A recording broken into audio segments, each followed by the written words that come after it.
Hey folks, a quick note on this episode. I think you're really going to enjoy what you hear. There's a lot of provocative stuff in here and at least one bombshell. I do have to tell you, though, that when Alex and I recorded it, we started a discussion at the beginning that, while important, is not the central focus of our talk on Darkhorse. So in the editing process, I'm having Zach move that first half hour to the end of the podcast. It's still there. I hope you listen to it and enjoy it, but I want you to get to the AI stuff first and foremost. So that's where it's going to start, and Zach is going to do his best job editing it so that it makes sense. But anyway, shall we switch gears and let's do talk about AI, LLMs, AGI, pauses, doomers, all of those topics? Doomers, foomers, the whole shebang. Yeah, you're going to have to help me with foomers. I never quite remember what that is. But let's say a couple things up top in this segment. A, I want you to be extra careful to try to talk in English, right? This is a topic that is so rich with technical detail and with an entire culture's personal language of thought problems that it's very easy to have an inside baseball discussion that will lose average folks. And so I think one of the things that we should endeavor to do here is be very careful to present this so that somebody who has no background but is interested can follow what is being argued about, by whom, what are the different camps to the extent there are camps, what are the assumptions that they share, where do they differ, that kind of thing.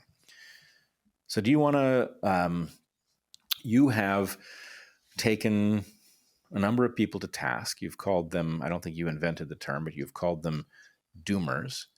I've taken you to task for calling them doomers because I think there are a lot of us who believe that the dawning of the AGI era contains a great many hazards that could lead to something extremely dire, up to and including the possibility of human extinction. And so if you call folks who are saying that human extinction is a near certainty doomers, then the problem is because doomer makes it sound like, people who see a very dire future, it leaves those of us who believe we are in very serious trouble and better think very carefully about our next move. It leaves us sort of artificially dismissed along with those who say the risk is a near certainty. Right. So let's talk about doomers. Good.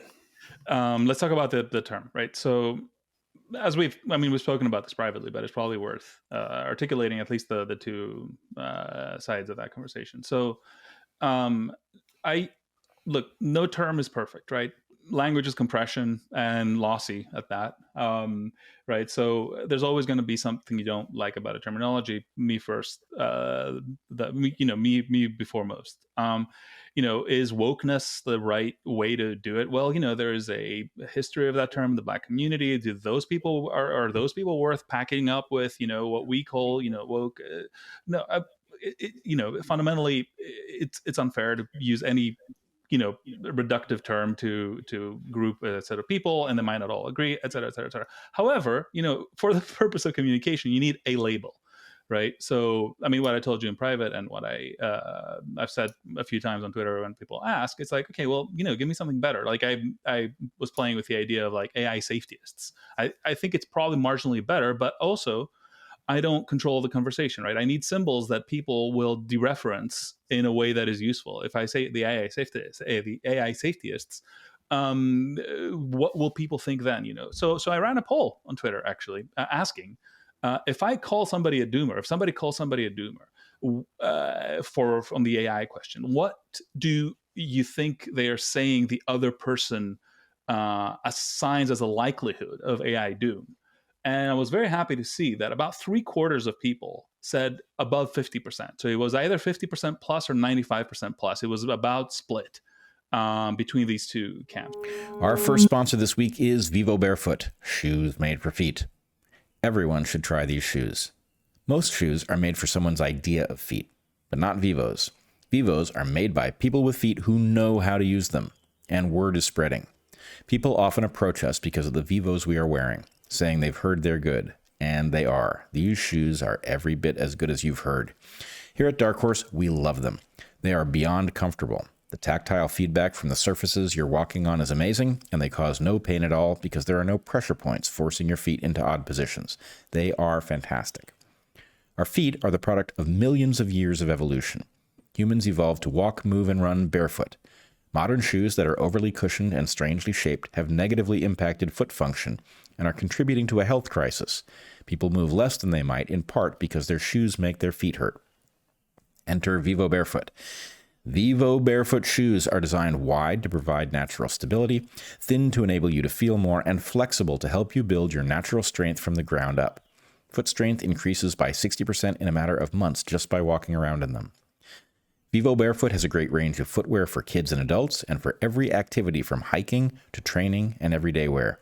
They're also a certified B Corp that is pioneering regenerative business principles, and their footwear is produced using sustainably sourced natural and recycled materials, with the aim to protect the natural world so you can run wild upon it. Go to vivobarefoot.com and use Darkhorse15 to get an exclusive 15% off. Additionally, all new customers get a 100-day free trial so you can see if you love them as much as we do. That's vivobarefoot.com and use the code Darkhorse15 at checkout. Our second sponsor for this episode is Maddie's all-time favorite, Sundays. Sundays makes dry dog food. When they approached us about being a sponsor, we were dubious. Maddie, our dog, is a Labrador. Labs will eat basically anything. What possible difference was she going to show in interest between her usual kibble, a widely available high-end brand, and Sundays? We were wrong. Maddie clearly loves the food Sundays makes. Seriously loves it. In fact, she's become discerning in what she wants to eat now. She wants her Sundays. Why? Sundays is far better than the standard burnt kibble that comprises most dry dog food. Sundays is the first and only human-grade air-dried dog food. I don't think Maddie knows that, but it does make good stuff. It combines the nutrition and taste of all natural human-grade foods with the ease of a zero-prep, ready-to-eat formula. Sundays is an amazing way to feed your dog, and in a pinch, a person too. I have tried it. It was all right. Sundays is easy for humans as well. No fridge, no prep, no cleanup, no gross wet dog food smells. Sundays is gently air-dried and ready to eat. No artificial binders, synthetic additives, or general garbage. Seriously, look at the label. All of Sundays' ingredients are easy to pronounce except quinoa. And it's healthy for dogs to eat. In a blind taste test, the taste test was blind, not the dogs, Sundays outperformed leading competitors 40-0. That sounds like a made-up number, I know, but here's the thing.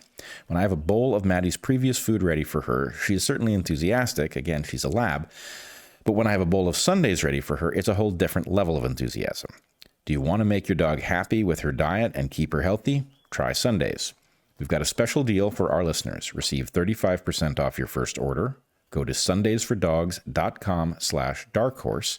Use Darkhorse at checkout. That's sundaysfordogs.com/darkhorse.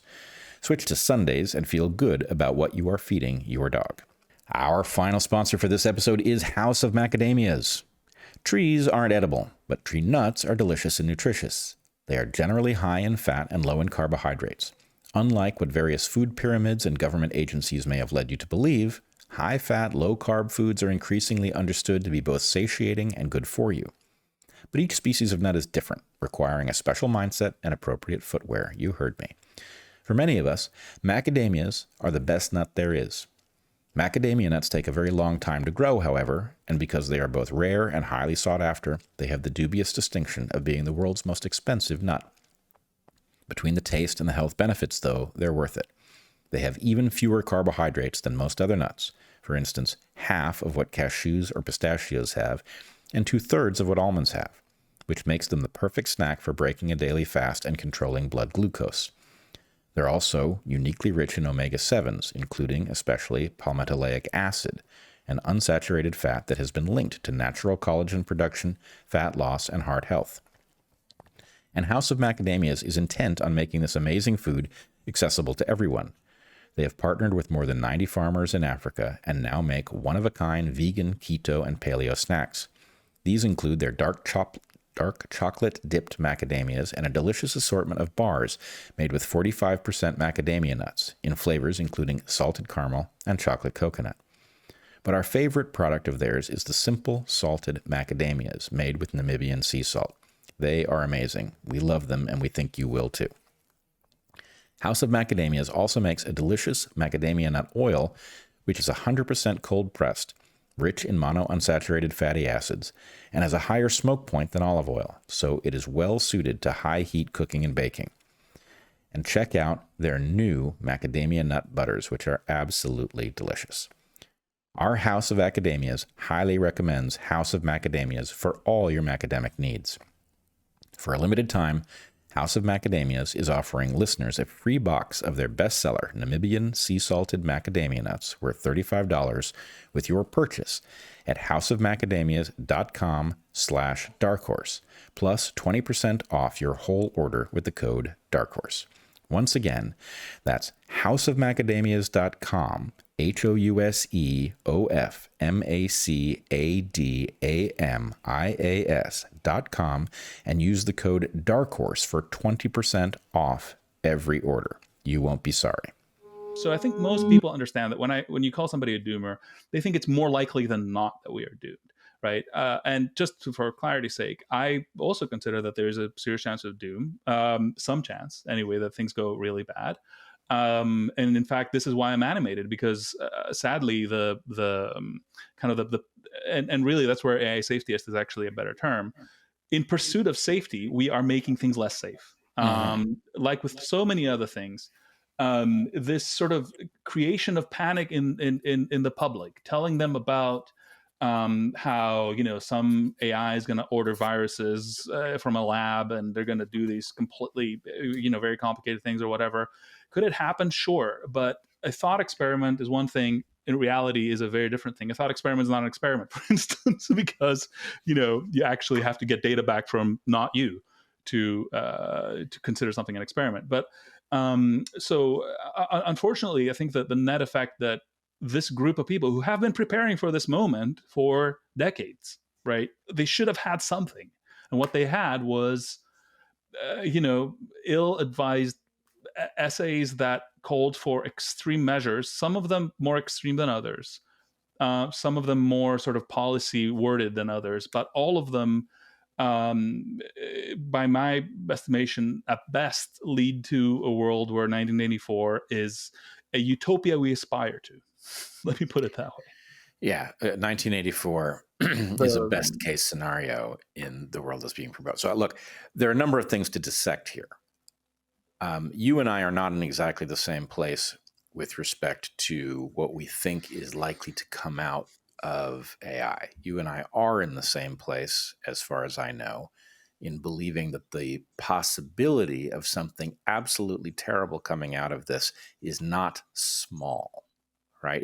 It's unacceptably large, right? Now, I've laid out, as you know, a taxonomy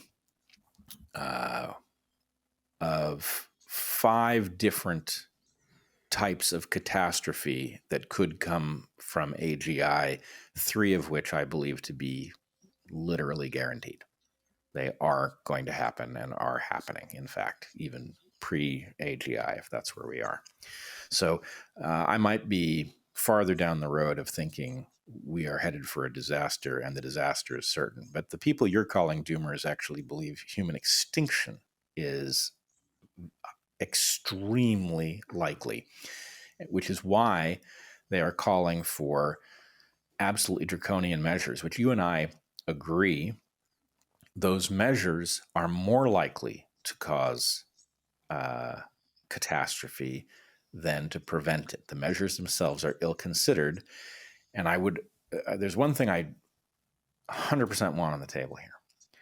You've got a group of people who have just come through a most shocking piece of history in which their toolkit should have set them up to beat almost everyone. And instead, they completely fucked it up. Right? It was a good toolkit. I used it. It worked. It was a good toolkit. And if they had actually applied it to COVID, they would have come out somewhere very different. They would have been much less welcome at certain cocktail parties, but they would have been ahead of the curve. Instead, they botched it. And worse, they never admitted it.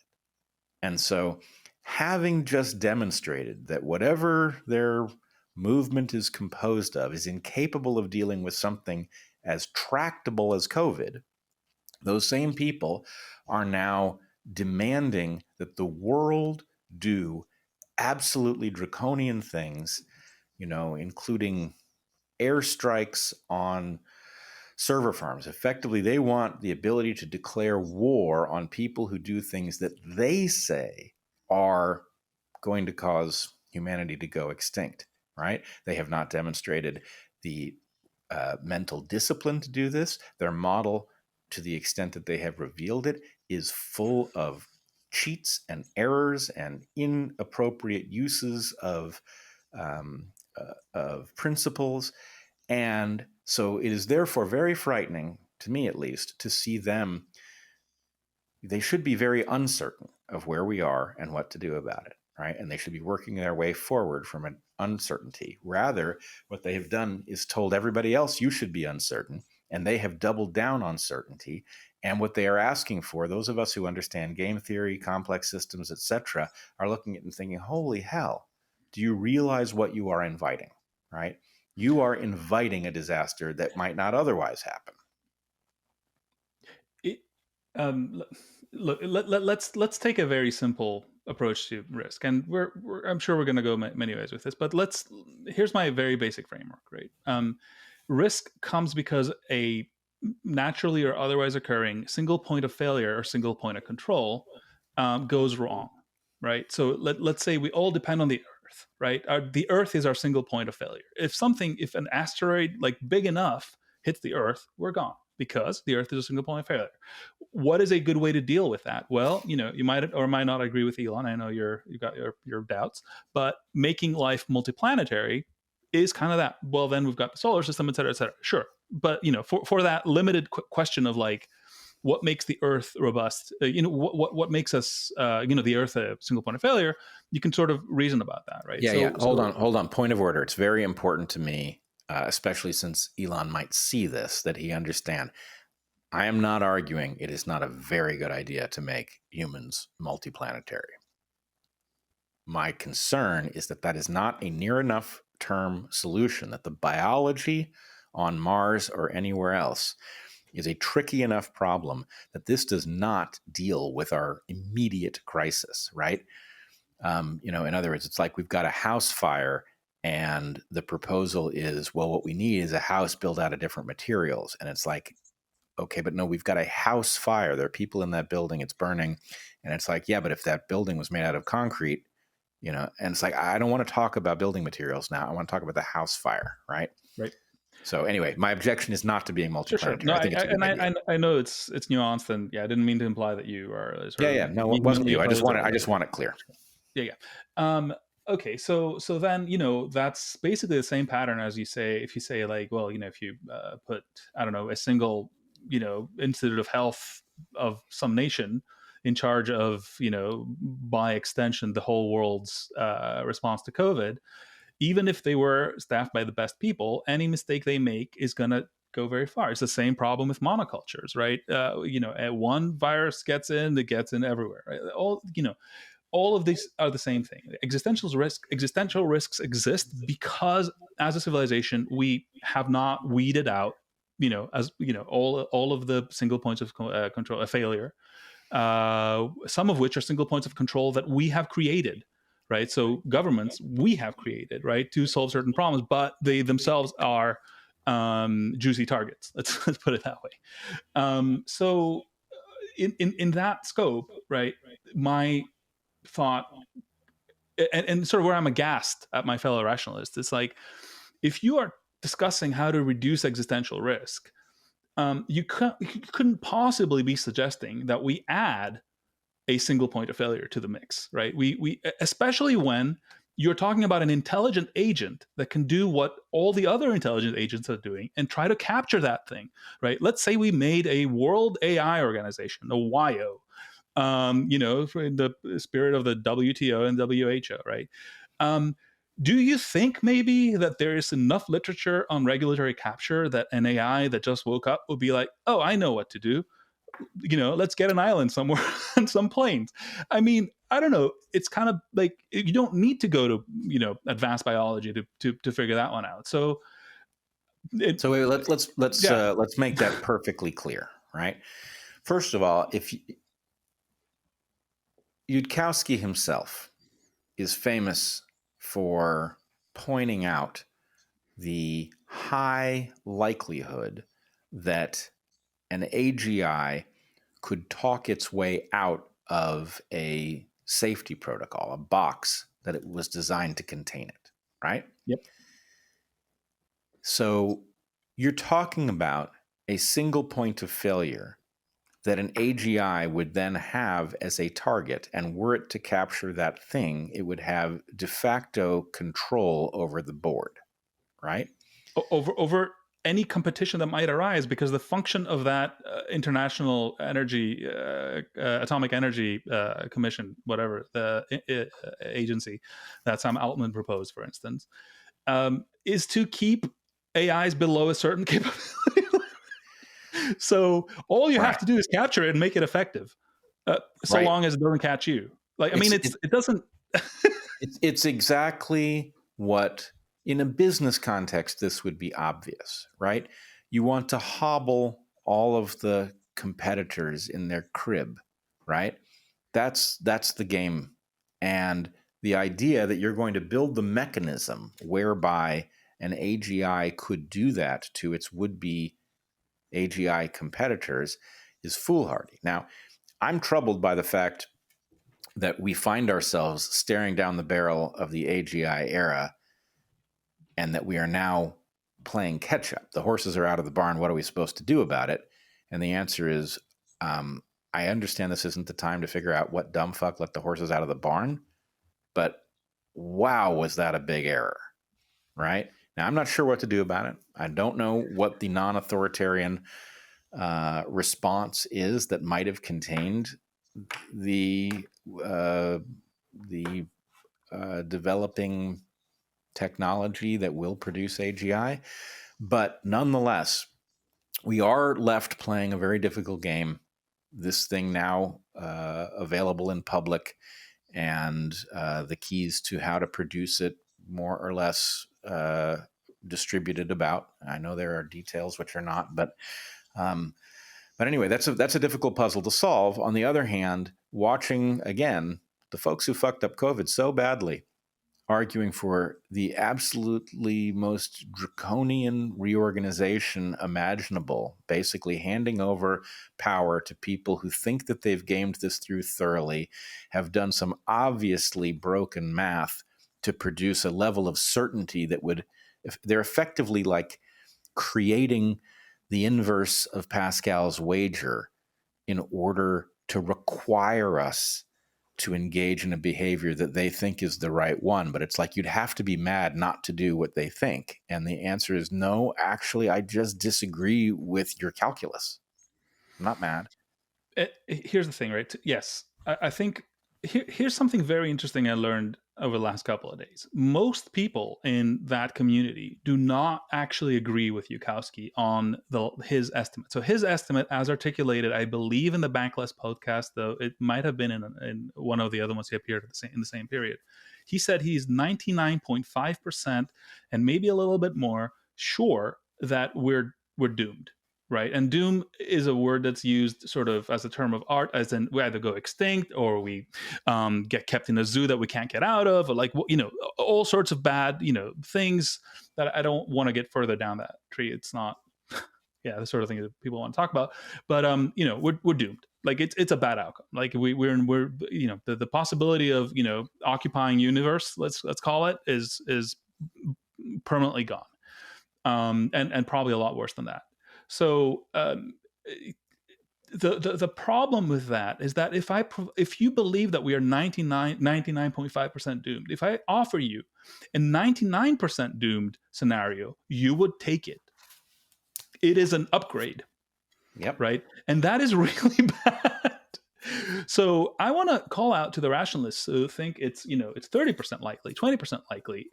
I even quibble with the idea of putting percentages on these things, but whatever. Like, let's just go with it. Even if you think that, like, please understand, you think Eliezer Yudkowsky is mostly wrong, and if he would take a 30% risk when you think the current risk is 20, he is advocating for making your situation worse, right? This is not a situation where it's like, well, he's making people aware of AI risk. That's not that kind of timeline. Yes, people are going to be aware of AI risk. Trust me. The point is to have a realistic understanding of that risk so that we don't overreact and make things worse as we have in similar situations. In fact, let's get to that about the rationalists and COVID, because I think if they hear you say they messed up COVID, I know what they'll say. And I think I want to bring that up, handle it, and bring us back here, which is to say, rationalists think they did excellent during COVID because they picked up the signal early, which is true, right? By February and March, rationalists were all out buying masks, et cetera, et cetera, et cetera, much earlier than most people taking it seriously. Great. However, from that sort of triumph, the next thing they did is they gave themselves to a modeling exercises, basically, right? A lot of rationalist or rational adjacent money went to the Imperial College for these sort of simulations they were doing, and these models, et cetera, and a lot of that was sort of built on that. And you know what? A pandemic is actually, after we deal with the original horrible mistakes, is pretty good for a thing you model. Like, honestly, if you're going to model something, how a virus spreads in a population is a pretty well understood problem, and we still did it pretty poorly. But that actually fed into this mindset that you can just go off in your sort of crib on a notebook or on a computer and like put some numbers down and know what's going to happen. And first of all, that was wrong with COVID for reasons we can get into. But secondly, right now, they have the mindset that they've basically discovered psychohistory, right? They kind of know the broad patterns of history and how it's all going to end and what we should all do, and we should just shut up and listen. And like, it is built on like layers and layers and layers of bad assumptions. Reality is complicated. Complex systems are complex. Just because you know what to eat to not starve does not mean you can model novel technology with superior intelligence 5 times down the road, or what regulatory authorities are going to do if you bring them into a conversation they fundamentally do not understand. You get at best AI czar Kamala, and Yeah. then it gets worse. You get that. I mean, yeah. For one thing, there's no way that given the level of capture, you don't get somebody who thinks, oh, with this level of control, I can make a mint, right? It's not even, I mean, it's not even worth it. I don't know. The ring of power shows up. What do we do? Oh, I don't know. Get Sauron involved. Right. So I want to come back to a couple things. One, you said that Yudkowsky is 99% sure we're doomed, which is very different than there is a 99% chance that we are doomed. It's subtle, but let's say that you are being sucked over a waterfall, right? You're in a canoe and you're being sucked over a waterfall and you're paddling as hard as you can.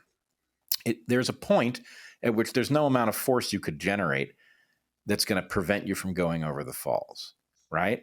So that's 100% you're going over the falls, and you might be 99% sure that you're past that point. Sounds like that's where Yudkowsky has us. That's very different than 99% of the trajectories we might take from here fail to save us, but there is one and we're looking for it, right? Those are two. You have to calculate those two things differently.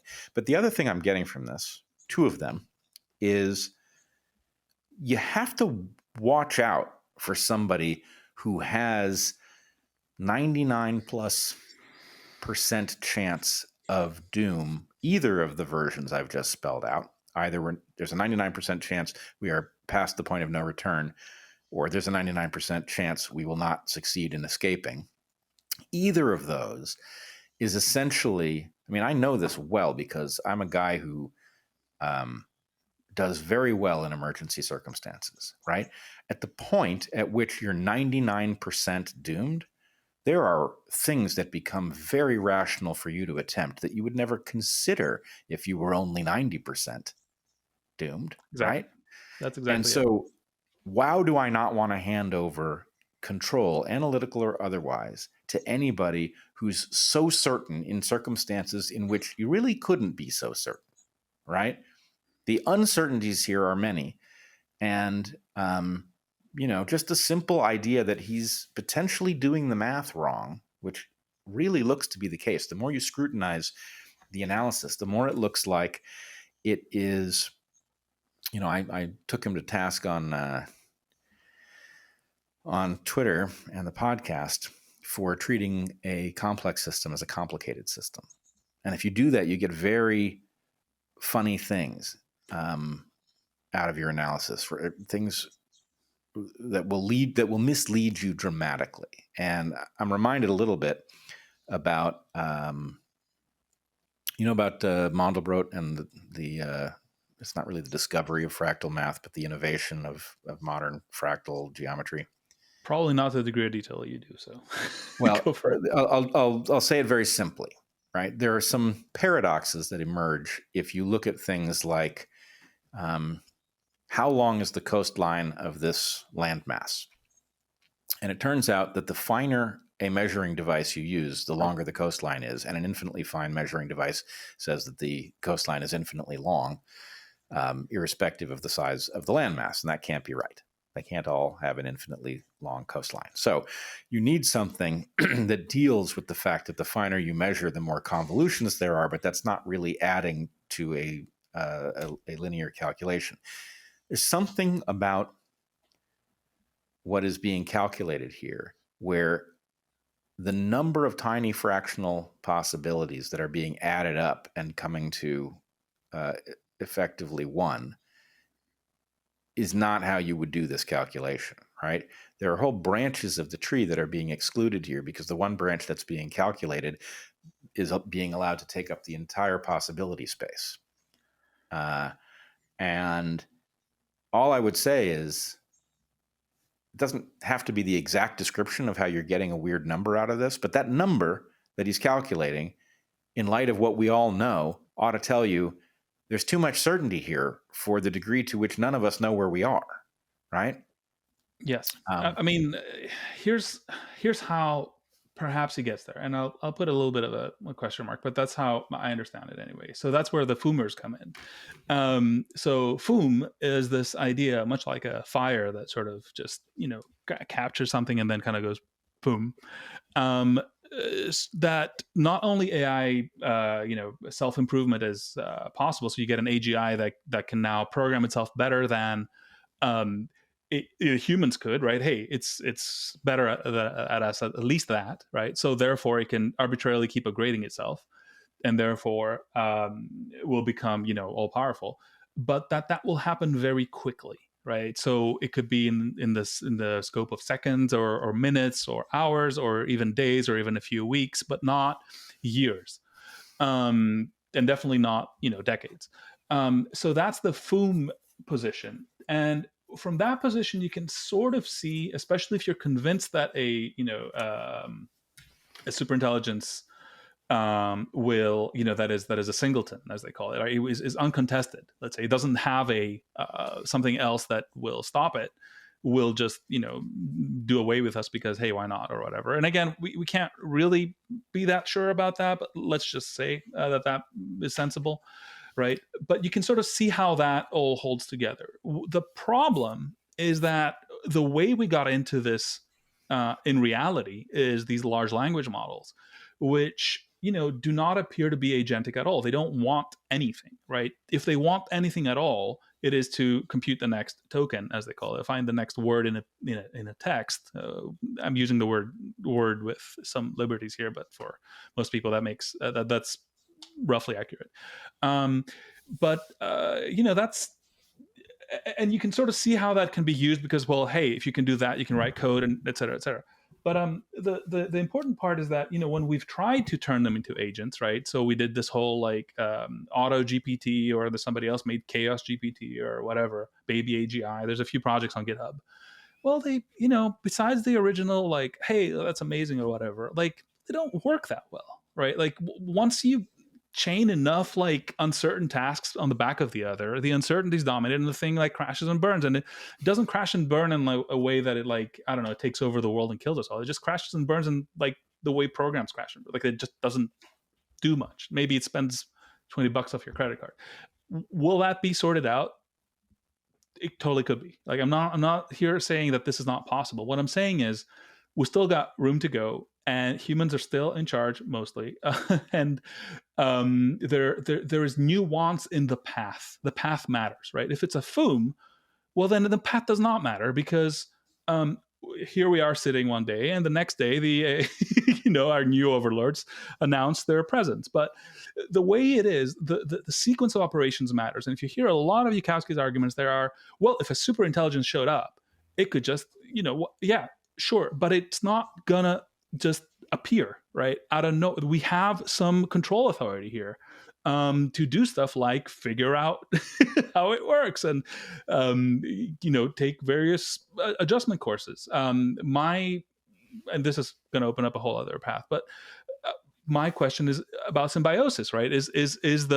Are the two even distinct? Is it even worth talking about AGI versus human, or should we be talking about human plus AGI? There's so much to talk about.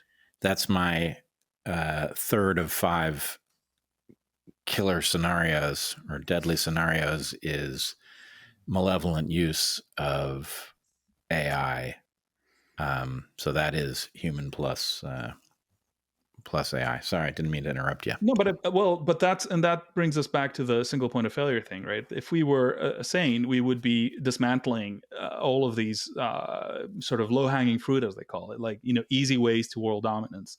Not because we are anarchists or into radical equity, but because, well, those things are the levers you do not want. They're the Chekhov's guns that you do not want on the stage. An all-powerful, criminal breaks into your house, right? You don't want the gun just sitting there. Hold it or throw it away. Do not just leave it next to the fireplace from where the thief is going to go. Right? Just don't do that. So yeah, that's sort of where I get into the whole. The sequence operation matters. Feedback matters. I think that's my difference actually with most of the rationalists. Having run a company for 10 years, I understand the dynamic decision making, and that planning tends to go awry. You don't want to over plan. You don't want to over specify. You want to be on your feet. In my mind, Yudkowsky should be furiously experimenting right now with the latest technology to figure out what we can find out, not sort of making overconfident predictions. But again, I'm not going to tell them what to do, right? Like anybody can do whatever they want. The degree to which I'm interested in all of that is a degree to which there is panic spread, and that panic will not be used by Yudkowsky, but it will be used by others who see the ring of power and will move the appropriate levers to shut the rest of us out. And that's really where the rubber hits the road. It's not about what Yudkowsky should or should not be doing. Everyone is free to, and he knows more than most. His perspective belongs in the discussion, right? Maybe he's right. On the other hand, it's a question about listening to him and acting on this suspect analysis, doing absolutely draconian things that you would never do if you weren't effectively convinced that there was nothing to lose, which is where he seems to have taken us. I want to ask you, maybe this has come up in conversation somewhere. I have not seen it yet, but I know that there is a chapter in the history of rationalism that I think actually belongs in the discussion of how we should take this current claim. And that is the chapter of Roko's basilisk. Can we talk about that? To the degree that I can articulate it, sure. Yeah, you want to lay it out? Yeah. Again, I'm not current on it, but I'll do my best reconstruction. So, Rocco's basilisk is this idea that. Okay, before we get to that, I will try very hard to not go sort of all technical, but you'll help me. First of all, Um, Rocco's a guy, a rationalist, Rocco's a right? guy. Rocco's a Rocco's a guy. guy, and he Rocco's a posted guy. something. Let's Uh, add the human interest story here. Rocco is a guy whose basilisk was the reason that Elon met the Grimes. So they both searched for the same joke, which was I did Rocco not. Coe's I did basilisk. not realize the basilisk had introduced those two, but okay, interesting. It does strange things, that basilisk. Yeah, So whatever. Okay, so let's get a little bit technical. So the idea, the first idea is a causal trade, right? And this is like kind of the hard one, right? So that two agents can cooperate over a gap, right? It could be this a is time gap something or that a space gap. Rocco posted on Reddit or something. Less wrong back in the day. I'm Okay, talking like 10 less years ago. wrong back in the day. So there's two. The idea of a causal trade, I don't think comes from Rocco. The basilisk does. A causal trade comes from somewhere in game theory. But the point is, if two agents understand each other sufficiently, they can do what the other wants on the condition that the other agent will also do what they want without any conversation exchanging hands, right? Like exchanging sort of going across each other, right? And this is kind of often thought in terms of like the speed of light. So if you've got like a very large distances, you don't even want to send any message at all. So you kind of like, well, what would they do if they were cooperating with me? I should do that, et cetera, et cetera. And if they're not doing, this is the important part, if they're not doing the thing that I want them to be doing, I would want them to be doing based on my fair calculation, whatever. When I get there, I'll punish them. Right. So you kind of, you've got two people, like you got prisoner's dilemma, but there is no communication. And at some point the walls are lifted. Right. So you say, well, I don't want to defect, because if I do defect, yes, I get my benefit, but then the other person is going to know. And I should affect my behavior based on that. Okay. So we take all of that. And again, I appreciate this can get complicated. But we take that idea and we say, well, maybe the AI is already kind of posing that dilemma to us, right? So maybe it's already saying that if you help me come into existence, I will reward you, because, hey, that's cooperation, right, with it. But if you don't, and I'm just going to leave it at that, that's the basilisk, right? That's the scary thought of, if it is going to happen, then it is at the benefit of people today to make it come into existence, because us not doing that, or not bringing it to existence earlier, will be seen as a defection. So let And me you can even just articulate it like, we let more people die than than there should have been, or whatever. So the idea is you could have the emergence of cooperation without communication over a distance, based on the fact that when there is no distance, the person on the other side of the communication will behave in a way that you can predict. And that can be done in time as well. The AGI that does not exist, how will it feel about what I am doing relative to bringing it into existence at the point that it does arrive? Right. And so Yeah. I better start working now, before there is AGI, to make the AGI happy when it arrives with my behavior, so that it doesn't hurt me. Right. Something like that. Okay. Yeah. No, that's it's a good way to put it. Okay. Sorry, I didn't mean to say like there's some No, aspects. good enough. All for the relevance to the current story is not the details of Rocco's basilisk. What happened after Rocco posted this on Less Wrong? What year would that have been, roughly? It would have been early 2010s. I don't know if it was 2010 or 2011 or 2012, Yeah. that period. So what happened? Yudkowsky lost his mind. He went at him really hard, in ways that I'd never seen. Like, I mean, it was like all caps, you idiot, or you kind of let the cat out of the bag, basically, right? By spreading this knowledge, you have now made it a thing. Even if that deal was not extended, well, now people know about it. So they can't even claim they didn't know. So therefore, that might, you making it more likely to happen. Near certain, as I understood I only learned about this long after it had happened, but that the idea that Roko, even posting this hypothetical, basically condemned people to a future of some kind of hell if they did not start doing their best to figure out what the AGI would want and doing its bidding in a present before the AGI arrived. Is that right?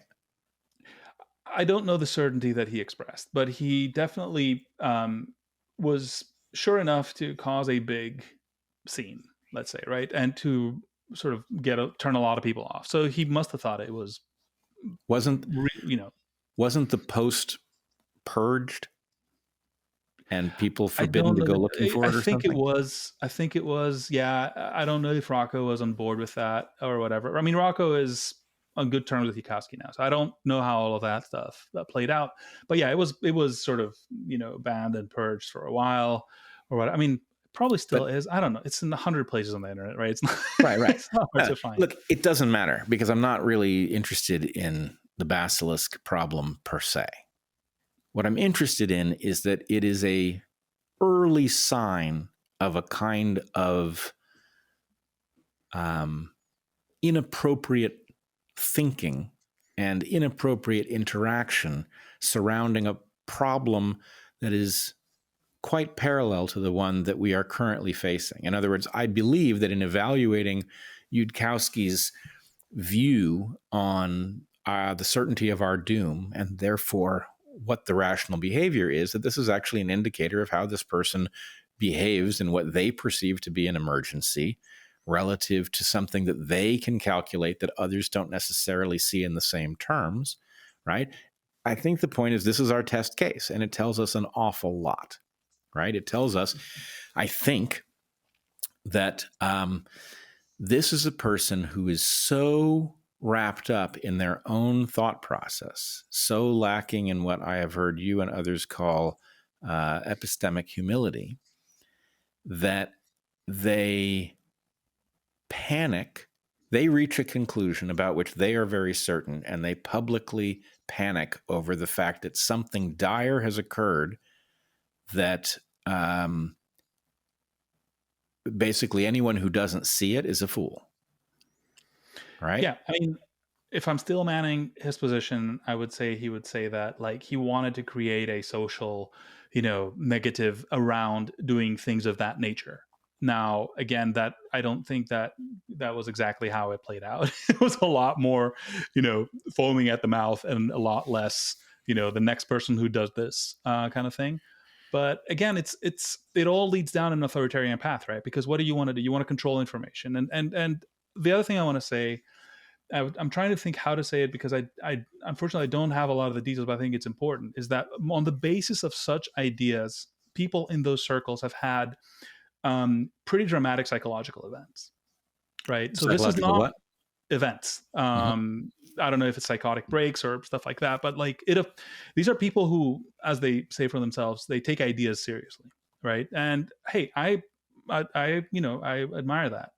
But there is a reason why most people don't, because most ideas are not worth taking seriously. There's sort of whateverness baked inside of us, and if you're able to disable enough of those safeguards and like really believe that something's going to happen, things can I mean that can be really powerful, or well, really powerful, but not in kind of the way you were intending.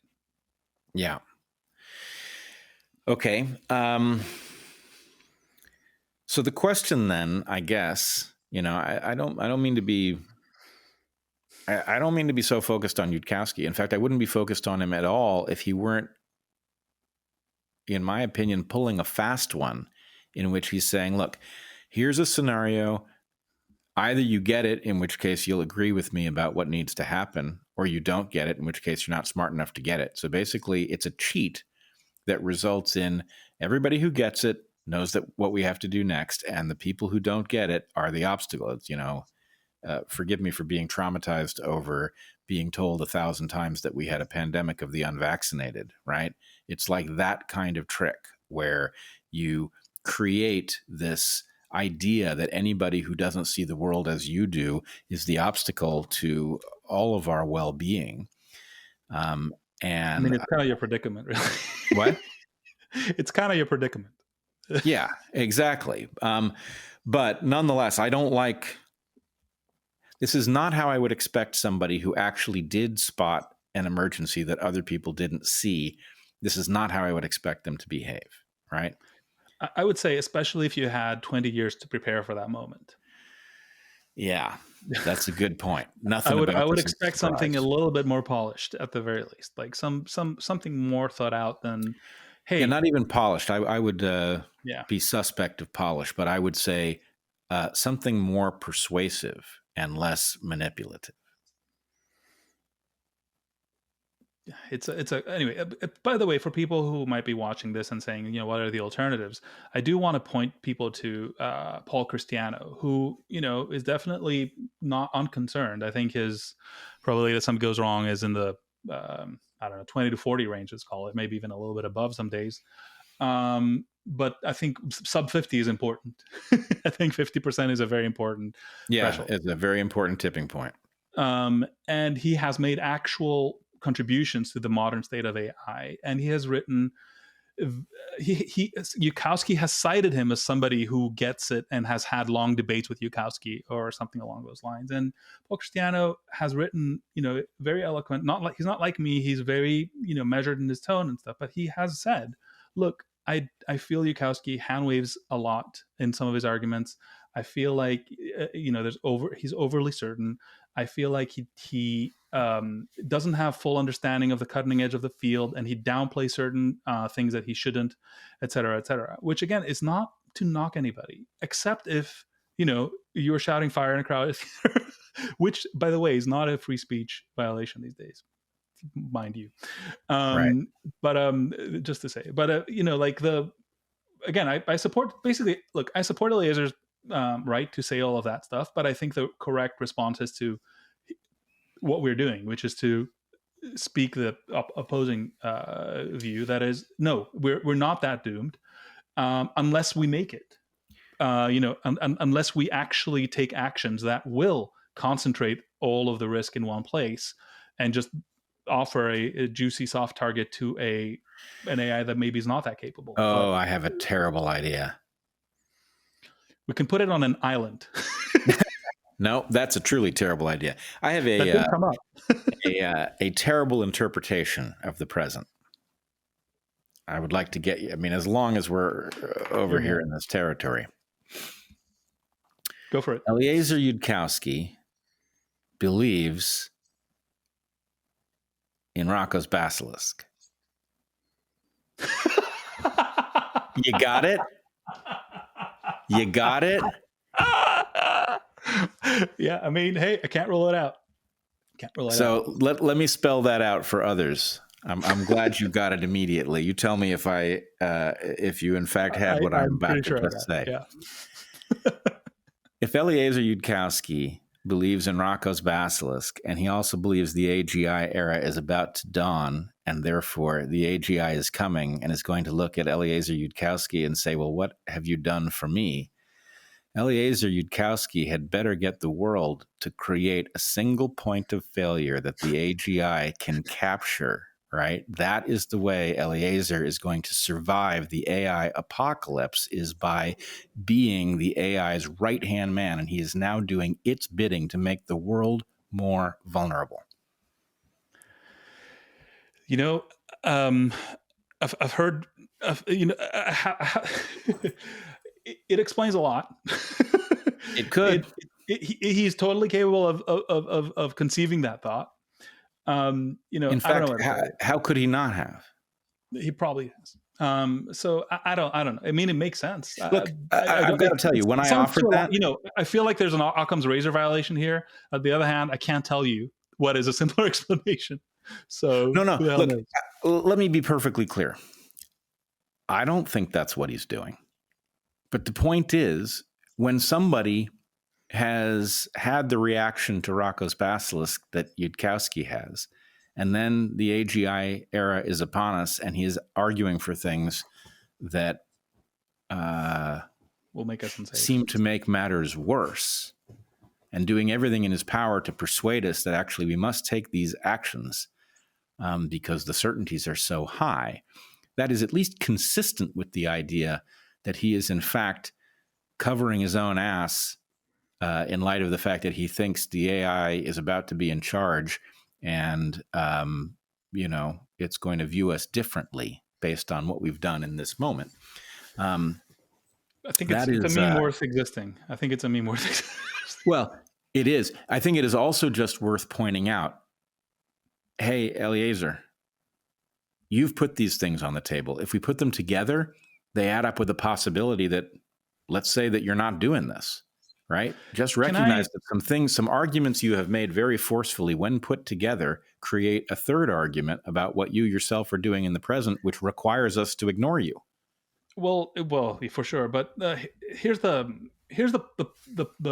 what makes that argument, as plausible as it is, which is that, let's just accept for the purposes of this argument that probability of doom is where it is, or whatever. The question is, how do you know that your proposed remedy is going to make things better, right? Because, for somebody who demands, very rigorous proof, formal proof if possible, very detailed argumentation for, why AI risk is not that high or is lower or is very low or it can't happen or whatever, right? And some of his critics are just not very informed critics, right? And a lot of the arguments he gets are not very good arguments. I get it. Okay. Now, let's go on the other side of the ledger, right? He is advocating for, I don't even know if he would agree that he is advocating for it, but that's what he put out. If you read this essay at Time magazine, what did he suggest? He suggested a multi-country treaty.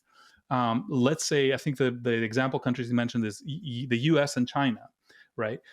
That would agree that they would perform a preemptive strike on Russia, on a non-signatory country. This is very important, right? So the treaty part is almost like a coalition of the willing. The treaty part doesn't really matter in this case. It is a bunch. We could say the 50 states of the United States got together and signed a treaty. Sure. The point is, there's a bunch of the world, right, that gets together and says, whoever else, we're not going to develop AI, but if you catch anybody else, we're coming for you, right? That is the plan that was put forth in the Time magazine essay. And the question is, so basically that requires, right, this sort of international atomic energy agency, whatever, I don't know the name, the IEAI, I think. Anyway, that sort of international monitoring body, right, to go everywhere and check everybody's, data centers and GPU production. And people have said, like, all GPU production should be tracked. People have suggested we stop, GPU production for 10 years, all sorts of crazy things. But like, the point is, if you build that centralized control authority, right, then you have that problem. And there's no way out of the problem. Well, and that's why I call it AI lockdown, right? It's the same idea, like stop the world, basically. Like is the vibe. But much like the lockdowns, where is the case?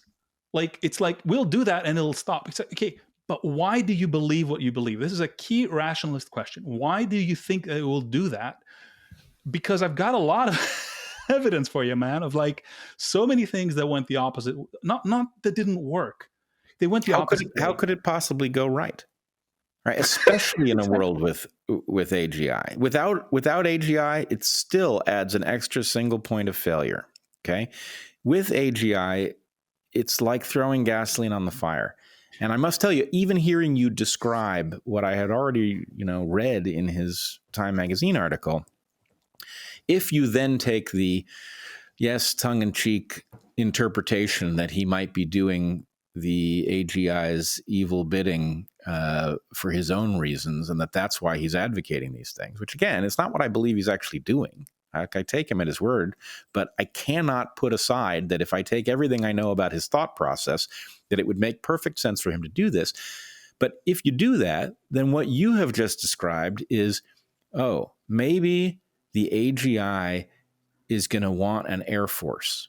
How are you going to get the AGI an Air Force? It's not easy because Air Forces are expensive, hard to come by. People who have them are not very likely to cough them up. Well, you need a a rationale, and this would be it, right? You got to have airstrikes on server farms are the rationale for the AGI to get airplanes.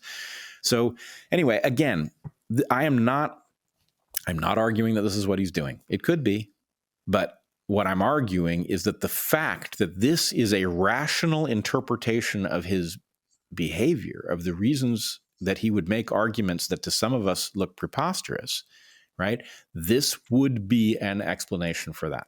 And the fact that it would be means either it's what he's doing, in which case we have an obligation to ignore it, or it's not what he's doing, and there's some large incorrect calculation, at least one of them, buried somewhere in this matrix of things that he has claimed are true. By the way, so before we, I don't really want to focus. I don't even know how much time I spent on specifically Yudkowsky, but just to sort of deal with a possible objection. Some people will say, well, isn't that how the nuclear non-proliferation treaty kind of works anyway? Right? That's one that comes up often. So let me put a few facts on the table. First of all, there's 50% more nuclear armed powers today than when the non-proliferation treaty was signed in 1970. Secondly, the signing of the treaty is based on the fact that some countries have nukes. Right, so let's transfer that analogy over. You would need some AGIs, or superintelligence or whatever, to exist to make a credible threat that make other people sign that treaty. So it doesn't really work. And honestly, all the nukes we have now have been built after that time because it didn't actually stop the U.S. and the USSR from building more nukes. The peak was much later. So that's not the analogy you're looking for. It's also hard to make nukes, right? So the idea that some kind of control coupled with the difficulty in producing them would have some sort of a positive benefit in a world that does not mirror the AI world of today. It's a terrible analogy. Let's put it that way. We haven't destroyed the smallpox we have. Yeah. We people like to keep powerful things. There's no that's not Vladimir Putin is on the record in 2017 saying whoever controls AI will control the world. I don't know what world they're, yes, it will. That's the sort of thing it will require. It will require world war, right? If you could get a few powers to be sane. But people are not, the US and the USSR, Russia Today, not the YouTube channel, have not destroyed their samples of smallpox, right? You tell me what the beneficial use of that is. I can tell you many beneficial uses of AI, right? But people are just not in the power of giving up, not in the habit of giving up things that yield power. So, the non-workiness of that idea, and you know what will happen? Actually, let's put it out. Let's put that on the table too. So there was this AI pause letter, right? That was circulated, and they said, we want for at least 6 months. I want to highlight that letter said at least 6 months, not 6 months, at least 6 months. Pause, right? As if there's some sort of switch that can be pressed somewhere, and that will apply to the Chinese labs and the secret NSA facilities and the the basement labs under the Kremlin and whatever. But whatever, what happens is that the research goes underwater, right? It goes to places where we can't see it. It goes to places where people can't make arguments about why it's unsafe. And just to give you an example, that very letter cited certain things that were successful examples of pausing research. One of the things it cited was gain of function research. I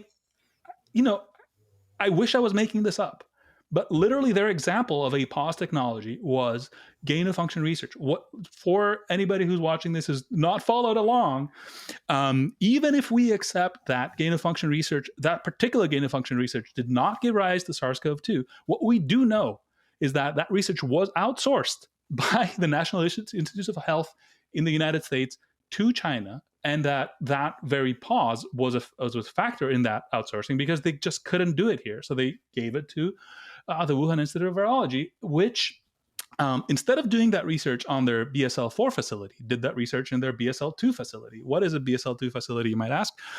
Well, let's say it's got the biosecurity level of your dentist's office, right? Something like that, right? And they said, well, it wasn't I don't know, there was some complicated argument, but that knowledge made several top virologists who were previously supporting WAV to say, okay, no, that is, wait, you didn't tell me that, right? I thought you were doing BSL-4.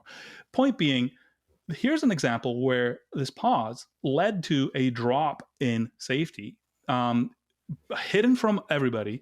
Even if you don't believe that SARS-CoV-2 came out of that research, right? Just that they were doing research that was like goddamn similar to that particular, that particular output. Everybody agrees that that was a drop in safety, that should not have happened. But why did it happen? Well, because we said, well, the US is not going to do that work unilaterally. We're just going to step back, right? So, I think people should really study these examples, should really, truly try to understand what that means. Because, there's this sort of almost magical belief in regulation and treaties that they'll do something. And it's just not the experience. Yeah, no, anybody who believes that, I mean, look, I'm a dyed-in-the-wool liberal. I believe good governance is the key to a truly free society, and that wise regulation is the mechanism that produces a society in which negative externalities are reduced to a tolerable level, et cetera, et cetera, et cetera. But there's no way on earth that I want any of these regulators further empowered in this era, because I've seen that power under capture is a huge fraction of the problem. And there's just no indication that the folks proposing this in the AI context understand the degree of capture or have any answer to how it is that it would be excluded from this set of regulations. And I just don't think they have the goods. I mean, this is what I've been pressing everybody on, and what I'm hearing back is just not. All right. So let us move on to what I think should be our next topic. You and I have had a friendly argument going about the value of the dawning AI versus the horror of the dawning AI. And I don't want to caricature either one of us here. Both of us see both things. There are things that this AI liberates us from that are truly, or this proto-AI liberates us from, that are truly remarkable and very positive. Some things that have been wicked problems dogging humanity for since the dawning of the technological age, let us say. And then there are other things in which this opens fresh horrors that we may soon face. And the question is, A, is it just going to be a chaos and we're going to find out what the balance is? Is the balance positive or negative over time? Can we deduce that the balance might be reliably more positive than negative based on some kind of related rates calculation, or the reverse? Can we say that actually, yes, this is going to be more harmful than it is beneficial, even though the benefits are real, as we've seen with many technologies, right? We've seen that with smartphones. We've seen it with the internet, including and especially social media, right? I don't think any rational person should argue that a smartphone has not provided tremendous benefits to humans. It really has. But the net effect may well be deeply negative. So are we looking at another one of those? Anyway, you and I have been arguing back and forth about that. And I believe we've gotten to some interesting places. You want to lay out your perspective on the positives and negatives of the AI that appears to be emerging? Yeah. So let's, putting aside sort of the medium long-term risks of just world-ending scenarios, right? Like, let's leave those aside for the moment. There are other things that this technology can do that are not very desirable, at least from where I stand. I'm sure some people would find it desirable. In particular, here's an experiment I ran, right? This is not something I read somewhere. I just did it for myself. I just ran into this. I took a podcast, right? Not a podcast from you, a podcast from ZDog and Paul Offit, right? Like the the kind of the establishment contrarian types, let's call it, right? And I asked So I put the whole sort of transcript into ChatGPT, and I asked, "Tell me where the speakers diverge from the mainstream consensus." Okay, this was the question I asked, and it's, here you go. Right? They talked about COVID vaccines and fertility. Here you go. Right? And that is shocking. Right? The degree of censorship that this technology enables is a wet dream to the people who are trying to do this with probably the precursors of this technology during COVID. It can, like sometimes they say, well, censorship is fine because it creates art because we speak in subtext and read between the lines. This thing can read between the lines, right? This thing can explain jokes. Give it a joke, ask it to explain it to you. It will do that. So it's it's really I never was fully convinced by 1984 because you could always the idea of newspeak, right? That a bad thought was not possible in newspeak because I said, hey, I can always say Big Brother double plus on good, right? Okay, so the idea of revolutionary thought not being thinkable in newspeak, it didn't make full sense to me. But here, you can wipe out the concept, right? You can if you can get in the wires, right, between people, you can eliminate classes of conceptual conversation. Even if you have the thought yourself for the first time, you'll think you're crazy because nobody else is going to be saying that stuff, even if they are also thinking it, right? Okay, after this vivid example of why exactly I'm truly worried, even if existential risks are out of the picture, about this technology being captured by the very people who are doing this very thing this very moment. Giving them a 10x in capability boost or more probably. Why that might be a bad idea. It can do good things as well, right? The sorts of things I've been able to do, for example, So is wait. The example where it reads between the lines is clearly a good thing. It is a thing, right? Which could be good or bad depending how it's used. Well, the thing that worries me about it is that there's an arms race that will unfold, and the technology, to the extent that it can point to the places where Offit and ZDogg are off narrative, also allows one to use it as a refinement technique for making manipulation so subtle that it can't be detected, right? That's exactly the class of attacks it enables. Yeah. And so to me, I'm concerned that there are some basic features of the universe that say that those who wish to use this for ill will outmatch those who wish to use it for good, although both of them will find it useful. The fact is, those who wish to articulate the truth have a limited canvas on which to paint. And those who wish to obscure the truth effectively have the rest of the design space. And I'm concerned that therefore what we, this is a loose analogy, but what we can expect to come out of the AI amplifier of both of their power is a greater amplification for the liars and propagandists than for the truth tellers. And I think it is, if you're a truth teller and you check out the first round of the arms race, you may be very happy with what comes out of it. But I think the point is, it's a short ride before you get to the point where, as I argued on an episode of Darkhorse with Heather, we're going to come to a place where the only rational thing to do is not believe anything. And my point is that is better than believing stuff, but absolutely unsustainable. Not believing stuff is not a way you can live. So, okay. I think if you see every fact as being a vote in a ballot, then you're right? It is the number of possible facts is infinitely larger. I hear Patterson screaming in my ear. Big number larger than sort of the true facts, right? So obviously you can swamp them out. So the question then becomes, what do we do?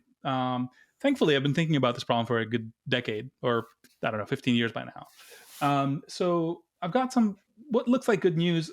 It's conditional good news, right? It needs certain things to happen in certain ways for that good news to take effect. But I don't remember who said it, and he very well might have been Eliezer Yudkowsky. But there's this idea that all true facts must align. At least that's how I say it. The idea exists in So other places. I don't know if you're quoting me or not. I have said all true narratives must reconcile. The idea definitely exists in the rationalist corpus somewhere, and I'm not Okay. sure. I'm pretty sure it's echoing other ideas because hey, we're all climbing the same Yep. mountain. We're going to get the same peaks.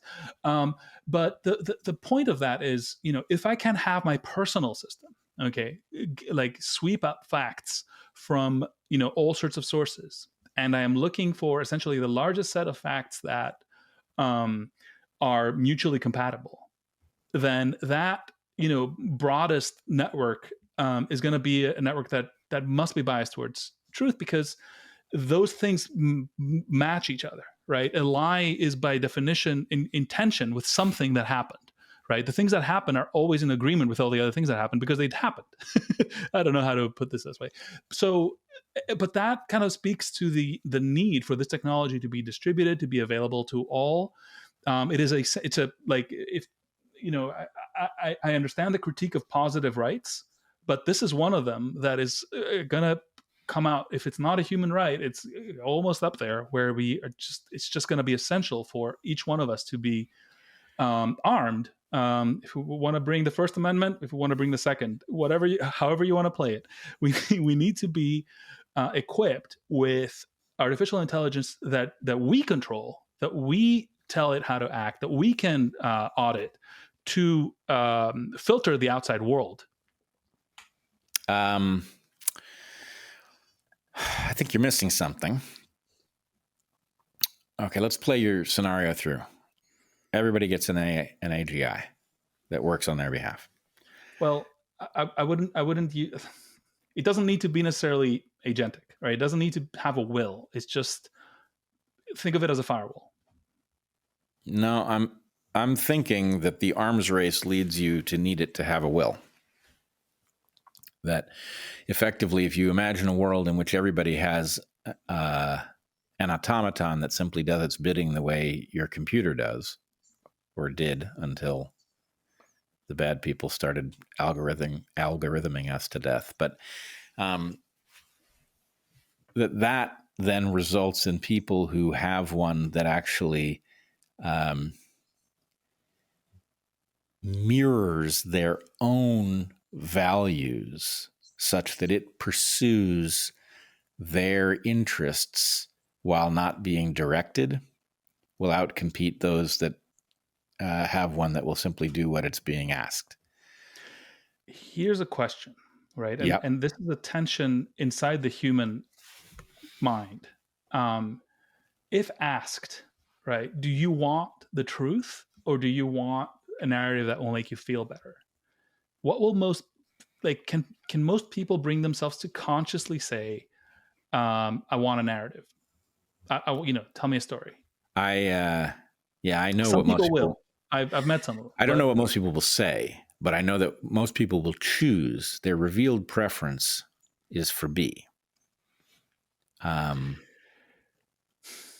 Perhaps it's a systemic distortion of a different nature that is what happens. But the point is that there's another element here, right? It's that having more truth, there's a reason to want more truth, right? And that's that it makes you more capable.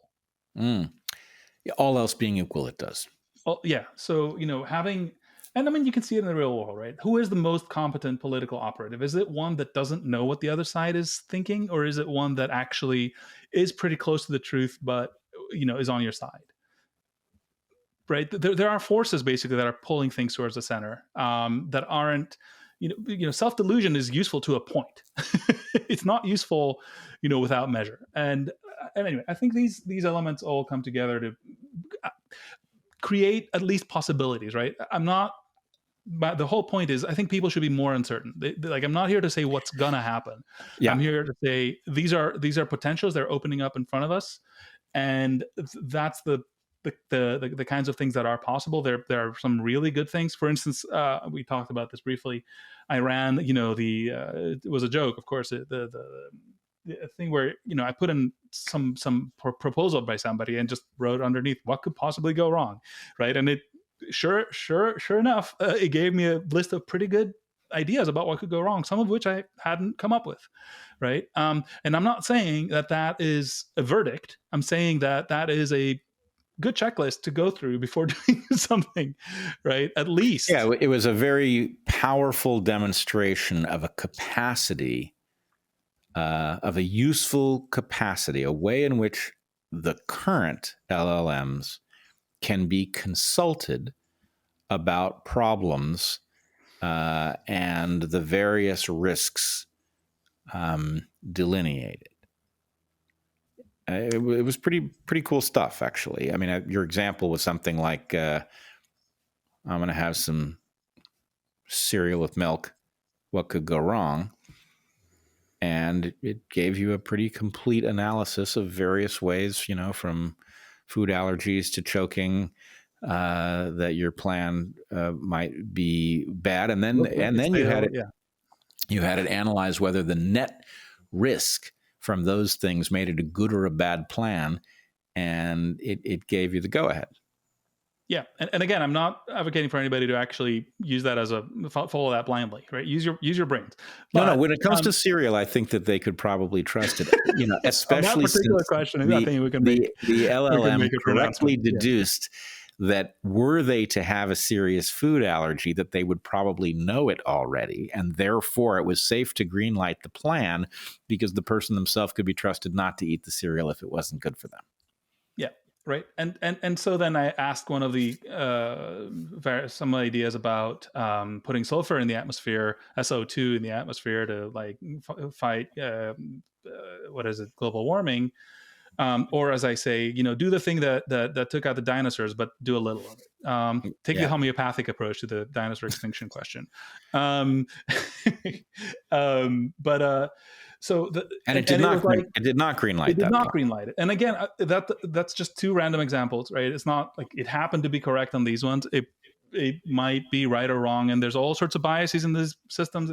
We all I'm not even going to the thing, it's been trained to do certain things and certain things not, et cetera, right? I'm just saying it's a good second opinion. But even though it suffers from the same things we suffer, right? It is unable to see the future. It is at least able to do a more complete job of gathering, what could possibly go wrong. What else have I made it do? I've used it to create bridges across scientific fields, for instance, right? There were certain principles that I knew from historical analysis and law. I think the particular example I used was the principle of embarrassment in historical and biblical analysis, and admission against own interest, I think, in law. Right. That's the basic. Those two things are basically the same thing. It's the idea that if you are admitting something that doesn't help you, that thing is probably, you wouldn't do it. You're not doing it because it's helping you by definition. So it's more likely to be true. If you read the Gospels and they are admitting something about themselves that doesn't make them look good in the local context, that is more likely to be true than some other thing that they're writing that makes them look good. That's the idea, right? Yep. And this is the same in law, that if a witness says something that makes them look bad, that's more likely to be true, et cetera. Okay. But the idea that the same principle existed in two places, I was then able to use it and say, give me more correspondences. And it gave me a bunch of them across law and history, right? And then I said, well, add another discipline. And it was well, here's journalism, right? And it added that, and it basically created this kind of Rosetta Stone across different disciplines. And as we said, it's really good at translation. Oh no, we haven't said it here, but as we know, it's really good at translation. So then you're well, it could be used for translation across fields. And long story short, this is something I've done in my life a lot, right? I've gone into one field, I've learned some ideas, then I've gone to some other field, and I've transferred some good ideas that haven't made it yet. So the next thing you do is you say, well, what epistemological ideas do exist in history that do not exist in, I don't know, entrepreneurship, right? What happens if we apply that? Boom, innovation of some variety. Yep. You get a huge burst of wealth creation, actually, from leveraging what has been discovered in one place in places that are analogous. Yeah, absolutely. I had much of the same experience doing my dissertation work, where I discovered there were things that engineers, for example, knew that were perfectly relevant to biology that biologists didn't even believe, let alone, they couldn't accept it. Actively disbelieve. Yeah. Yeah, active disbelief. So yes, that is a very powerful thing that the LLMs are apparently already capable of. I will say, interestingly, among the experiments that you have revealed publicly, I saw one, I think just today. You put out yet another children's book, an alphabet book, where the LLM. So the LLM created text, and presumably you fed some graphical AI prompt, Yeah. and it created the pictures for an alphabet book in which everything is relevant to volcanoes. Right. Yeah. So Now, my son is super into volcanoes, right? And how would I find an alphabet book that's about volcanoes? Like, that's you, not the sort of thing that exists. So we were just hanging out here this morning, and I was like, "Hey, do you want to do that?" And he made choices, right? He was like, there was multiple options. Like, I like that one or whatever. We could play along, but yeah. So that's like, I think, like, making it a little bit. I mean, it looked good to me, and a lot of people said it looked great to them. actually, And sometimes, can I give you one bit yeah, of critique? It's not a critique of please. you; it's a critique of the AI that you used. I'm somebody who has written a bit of poetry, not much, but enough to really know what's difficult about it. And getting the number of syllables and the way you would naturally read it to line up so that somebody who wasn't in on the creation of the thing reads it correctly is very difficult. And your AI failed at it, right? It came up with So, lines that had the correct rhyme, right. right? But they did not have a parsable meter that would have, Yep. an adult reading it to a child could have fudged enough to make it make sense, but it did not just, you know, Let me you tell you know, a little bit about that. yep, This is actually very important to understand about what the language models are doing, right? So when you, for instance, I can make it write software for me, right? Now, here's something counterintuitive you can do once you make it write software. You can say, improve this, and it will improve that. And you're like, why does this work? Like, if you could do something better, why didn't you do it in the first place? yep. Right. But the thing is that what it tries to do is not to do the best at X. It is literally just trying to satisfy your request on some, regression to the mean kind of way, right? Which means that it's up to you to constrain it enough to get something valuable out of it. What happened this morning is I had an hour, right? So I used the first thing it made for me. I didn't, whatever. I've done situations where I've tried to make haikus, right? And I actually put it through a process like make me multiple, and then I used it to judge the multiples against each other and filter them out and create variations. Like, I even ran a somewhat evolutionary process of like, take the best ones and combine them, take the best features from the best ones and combine blah, blah, blah. You can go a lot deeper and get a lot better. One actually funny thing is that somebody has found out that the human text tends to have these two features called perplexity and burstiness, right?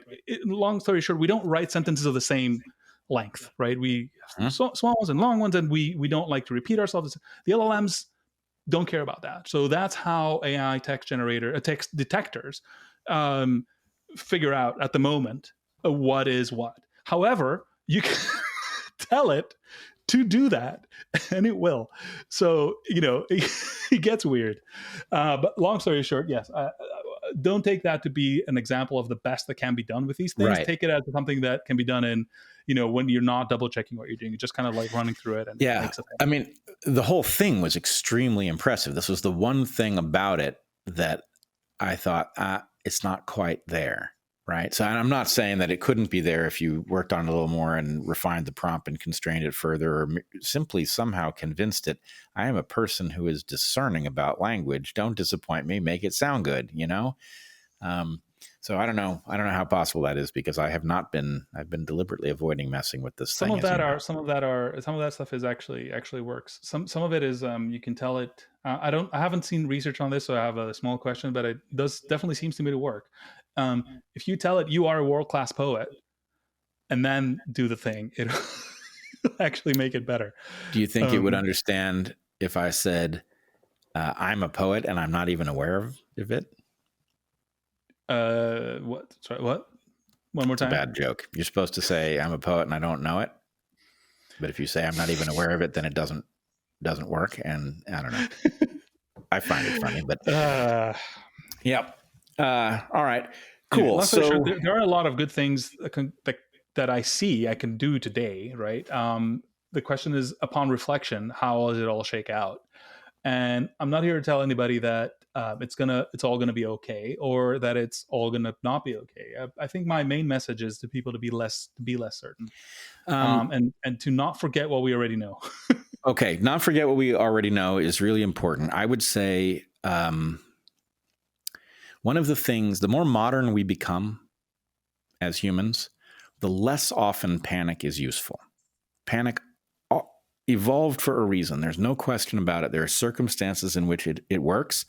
But for a modern person, the number of places where panic gets you into more trouble rather than less trouble is huge, right? The fraction. And so to me, this is a very serious moment. We are in trouble. As I say, I think there are 5 ways this could go disastrously wrong, and 3 of them are guaranteed. So I've just said 3 disasters are coming, I think, no matter what we do. And I certainly understand that I could be wrong about that. But I'm happy to enumerate what the 3 disasters that are guaranteed, in my opinion, are. They're not necessarily existential. They could be amplified by something into existential crisis, but they're very serious challenges for humanity to deal with. But the thinking through this methodically while we are here, taking the time to think it through carefully, to figure out who has a model that is predictive, and proceeding from there is clearly the right thing to do no matter what. And avoiding panic is, I think, top priority. The chances that we are going to panic ourselves into a catastrophe that we could otherwise avoid is too high. It's unacceptably high. I mean, one thing I was advising everybody during COVID, I wasn't saying it as loudly perhaps as I should have, because I hadn't run it through. But now after COVID, I can tell you it definitely would have been the right idea. Is if you don't have principles in an emergency, you don't have principles, right? What are principles, right? Principles are things you have pre-decided to do when things are really, up in the air, so you don't have to think. Right? You have committed yourself to certain, arguably when things are not emergencies, you might be able to say like, hey, look, I've thought it through. Yes, I know I have this principle, but in this case, I can make an exception. That's fair enough. But especially in an emergency, when you're under duress, your mind is not working at the degree that it should. That is the exact point where you go back to your principles. That's not the point where you throw out your principles and you just do whatever. And that definitely that would have worked out through the pandemic. And this is what I'm worried about now. People are going to start saying things like, we got to shut down, all of this, or we're going to constrain people from doing that, or we, all the usual stuff of people in panic mode. And I'm really worried about that. And by the way, talking about some of the catastrophes, right, that are going to happen, right? Like is there going to be more fraud? Yes, there's going to be, especially spiky. Like there's going to be bouts before we adjust. Is there going to be more sort of, misinformation, disinformation, malinformation, even whatever, right? Sure. Is there going to be all sorts of hacks, let's call it, like, sure. Here's something counterintuitive about all that. I think not only will it happen, but we should want it to. We should want it to, because this is how complex systems adjust to information, right? This is how we learn. If there's small earthquakes, let's call them, that are or small forest fires, right, that are taking out the kindling, we should want that, right? What we should not want is for our civilization to continue exactly as it is until one day something escapes from a government lab of some country or other, and it's got a cornucopia of opportunities everywhere because nothing was there to like prepare us. And I'm pretty sure we're not going to do that. I'm pretty sure the moment there's like a few of those examples to be touted, people are going to panic and we're going to start doing really, really counterproductive things. So if I can drag us to a COVID analogy, right? We did a tremendous amount of harm to ourselves during COVID, attempting to control the spread of the virus with measures that never had that capacity in principle. And we told ourselves lies about why we were doing it, 2 weeks to flatten the curve. It wasn't that we thought we were going to control the virus. What we were going to do was preserve our hospitals so that they would have enough capacity for this huge flood of sick people that was supposedly coming their way, right? Slow the spread, as if that Right. means anything. Right. And so that style of thinking actually, really what we faced, we can now say, at the point at which this was no longer controllable, even in principle, right? And I have had a debate with many people about whether or not there was a point at which we could have woken up to this and driven it extinct. I think that possibility existed. Many people who are very well informed disagree with me. And I honestly can't say who's right. I know why I think what I think, but let's put it aside for the second. There's a point after which it was possible to drive it extinct. And the question is, at the point that the thing is circulating, you might very well be able to deploy measures that adjust when people get sick. But effectively, the point is people are going to get the thing. They're going to develop immunity, which will be positive. Some people will be lost along the way, but it's hubris to imagine that you have more control over it than you actually do. And so one thing I hear you saying, tell me if I've got it wrong, is that there is something to be said. Some of these things that are coming that are negative are actually not net negative, especially if they come, maybe if we're going to face a wave of abuses of this technology, facing them while the technology is still cruder might cause us to understand what it is that we need to build in terms of countermeasures. And so nobody, me especially, does not want to invite these disasters, but the recognition that the disasters are going to come, that the degree to which they are disastrous is still up in the air, and that there is some sort of counterintuitive question about when you prefer to face this and what you prefer the state of technology to be when you do. So I don't know how to answer that, but I do think you've enumerated one of them pretty well. We've got what malevolent people will do with this technology that will be harmful to the rest of us, right? One we haven't touched on here, or maybe we've barely touched on it, is that I believe we are about to have a sanity crisis. And we were already pretty fragile on this front. COVID revealed the craziness in people, and it revealed their willingness to go along with preposterous notions at a level that I had not seen in my lifetime for sure. But I believe that the various versions of, well, are you using reverse psychology on me? Or maybe it's reverse psychology, that in a world of AIs that are informing people that you are interacting with in different ways, the ability to know what's what and which way is up plummets. I'm terrified of the ability of these AIs. They're going to generate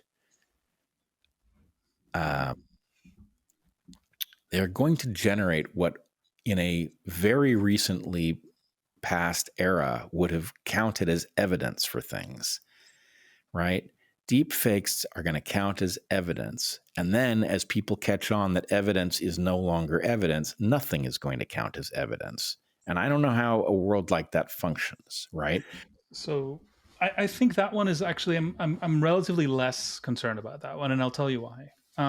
Photoshop is a thing. Yep. Right. We know not to trust photographs, right? We just do. And there's some experts that apparently can tell, but I mean, I don't know. I don't know if it's dowsing or if it's actual expertise. But the point is, that's not really a problem for us. Why? Right? Because we use provenance. We don't just use, a photo exists. We use the idea that where did it come from to be important, right? How did you get this, right? Like, what's the story? If you got a photo of Elon from Elon's feed, right, then that's Elon, or Elon wants you to think that it's Elon. at least you know that much. The whole politicians being like, I am blah blah blah and I approve this message, right? That sort of thing is implicit in Twitter.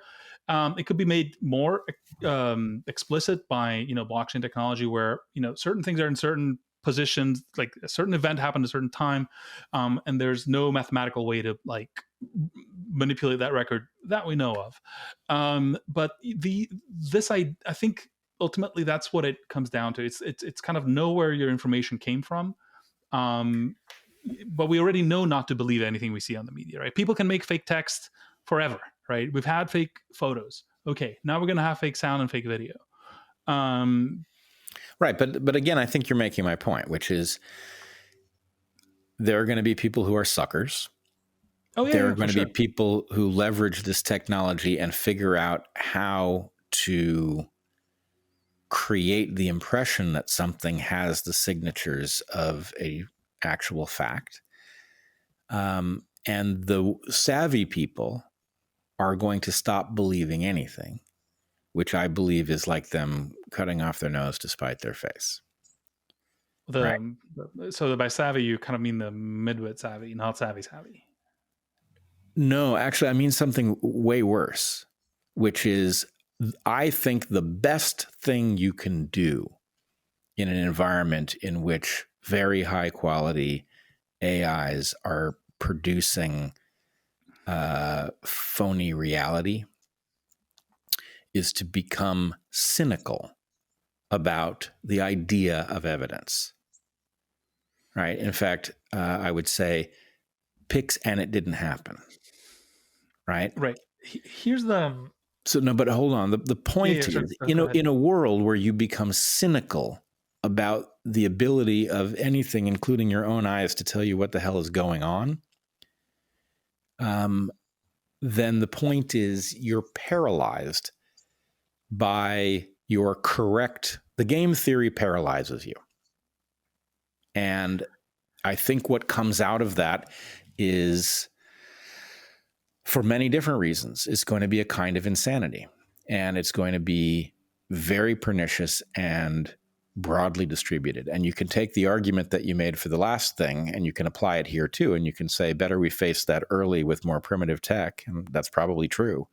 But it's still, I think, a dire crisis that I cannot imagine us avoiding at this point. Yeah, no, like I've already baked in a lot of crises ahead of us, right? Before we get to where we get to, even if we get to a good place, what did I used to call it? I used to call this zebra pill. Like it's a black pill. Even if there's a white pill at the end of it, there's a black pill in the middle. But for people who are not into pill discourse, don't worry about it. I really do think that we're gonna have to sort of... These things are going to happen. And the thing to do is not to panic, but to build defenses, and both personal and collective defenses, right? Build networks with people you trust, be more entangled with the world so that you notice these sorts of things. For instance, one thing I did during the pandemic, by the way, and this kind of brings us all the way back to the beginning with some conflicts I've had, is, whenever I spotted an error, I would actually tell people, hey, you made this error in your blog post, right? And that was a credible sign to me. If that person just went and fixed it, that was like, okay, so not only this person is clearly humble enough to do that, but now I can sort of trust that they will probably do the same if somebody else tells them. So I can trust their output a lot more because I've now tested it. In fact, with IBM Meta, one of the websites that is, I went so far as to send them a. I don't think they know this. I suppose if they see this, they will. I don't know these people, right? I communicate with them through a. We don't know who they are.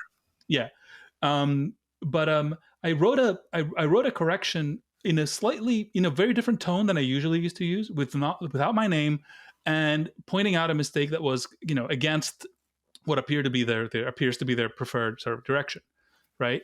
And wouldn't you know it, I went back a couple of days later and it was fixed. Right. So now I know that these people will even take adversarial comments, right, that look formal and somewhat vaguely threatening or whatever. And they'll be like, I don't care. It's good information, man. Like, Sure, I'm going to fix it, right? So there's things you can do that are not commonly done, where you can take a little bit of understanding, right? You saw a little error, okay, good. You can bootstrap that into, oh, now I know I can trust these people, right? At least more. I can upgrade them, right? There's ways to get out of very noisy situations that are probably known but not evenly distributed. And again, that's the work we have to do is clean up the commons. And here's something else, right? These things, right, the large scale fakery of entire scientific fields, right, are not new. As you and I agree, I think Yep. they're going to be democratized, but it's not like they're new, right? People can do, like, most of the things, or even all the things that an LLM can do today, GPT-4 or even 4.5 or whatever, are things people could do. It's just that it doesn't make it's destabilizing because it allows you to put a lot more what used to be effort, right now no longer effort, a lot more optimization power towards things that looks relatively trivial. Like, I can make a extremely well illustrated alphabet book for my son that is about volcanoes, and I can do it in an hour in the morning, right? So that's what's destabilizing. But there's nothing that wasn't in principle possible, at least for the moment.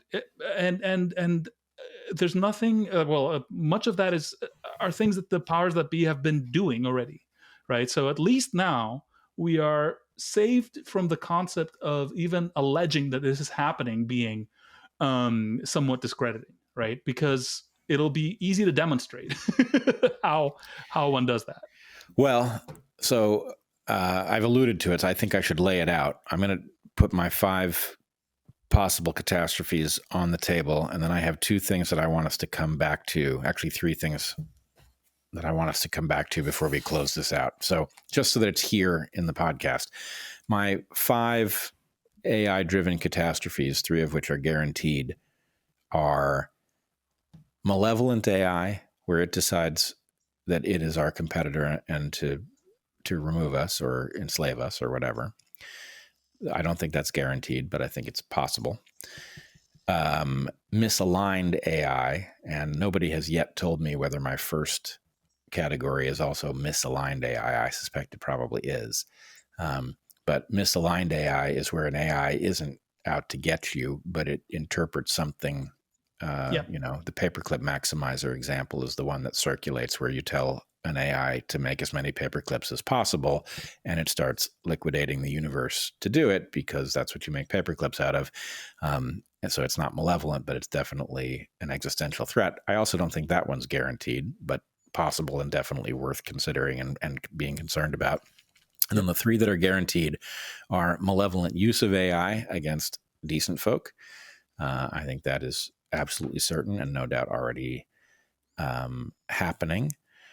The second one that is guaranteed, the 4th one on this list, is insanity that will come from having something that has access to the human API. That is to say, AIs that speak English and whatever language you happen to speak, and speak as if they have emotions and all of those things, and it will cause us to go mad collectively, and many of us individually. I think that's guaranteed too. And then the last of these, the most mundane, is the destabilization you talk of. There's the simple fact that a huge number of people are employed in professions that can now be replaced by an AI, and that we have no backup plan for how we are to run civilization when most people have nothing productive to contribute. We've already had a hint of that, but we don't have it at the scale that we're about to see it. So anyway, those are my 5: malevolent, misaligned, abused, insanity, and economic disruption. And so anyway, I do think we're in a very serious situation.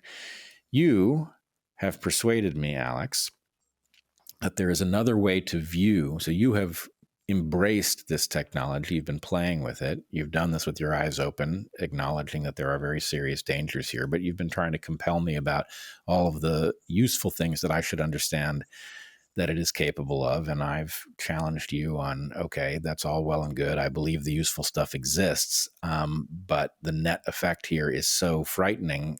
Why are you not more concerned about it? Do you want to lay out your position? You want me to remind you what you said? What do you think?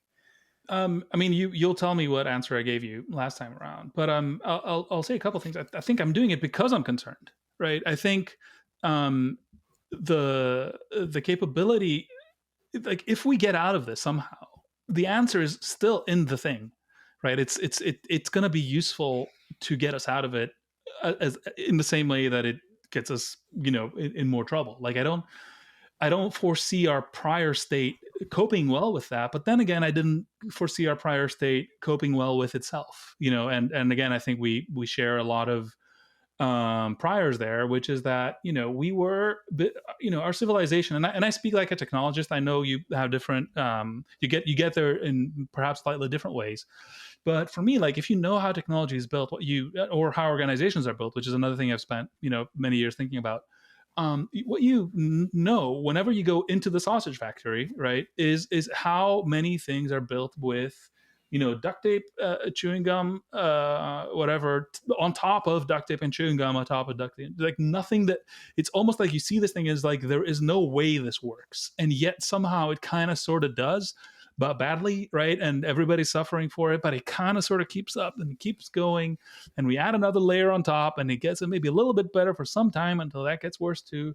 And you can see that anywhere from like legislation to the kernel of the Linux operating system that runs basically the world, or whatever. All of these things are these path dependent piles of junk on top of junk that kind of sort of would keep it going, barely, right? Like, because if it stops working, then somebody has to dive in and fix it, and we just keep going. But collectively, all that stuff is a Rubik's cube, right? And a Rube Goldberg Rube Goldberg machine is what it is. I completed the wrong tokens, Brett. Can you believe it?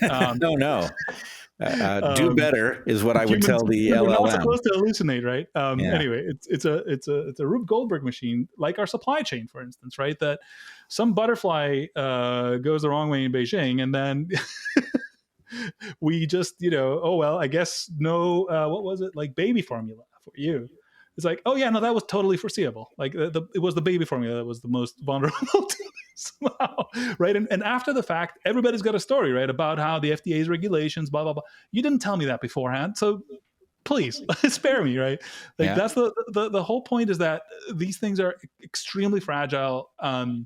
And barely working, and we keep treating them like they're not. Like we keep pushing them harder and harder, print more money, do more wars, whatever it is that we're doing that has systemic risk, right? So I was honestly kind of resigned to the fact that things are here's a problem I have as well, actually. No. You haven't gotten to the punchline of that one. I think people will be confused by what you've just said. You have a incredible stacking of fragile components that make these systems that work, which means they are I've already used the word fragile, but the problem is you have all of this path dependency, what in biology might be called historical contingency, that results in mechanisms that function but that assume that everything about the context is going to continue to be what it is. And you perturb the context at all, and it reveals all of this fragility, and you get cascading failures, right? And what your point, I know because we've talked about this, is that LLMs and the AGIs that will come out of them are capable of telling you how to reconstruct the system and remove all of that path dependency, right, so that your system is robust. And the point is that makes us safer in the end. Yes. Now, I would argue that this cuts both ways. And it cuts both ways because you're right about the historical contingency or path dependency and the huge danger that comes out of it. But the problem is we are in that very spacecraft you have described with the duct tape and the baling wire. And we are about to experience a massive set of disruptions downstream of the AI that are going to reveal every one of those fragile links. So as much as the thing is in principle capable of telling us how to revise the system so that those things are no longer a problem, the first thing it's going to do is it's going to trigger the cascading failures. We're going to be pushed in a situation where things are going to be failing, and we're going to be fixing them. And we sure hope that we get better at fixing them than failing. At our normal pace, there's zero way we could do that.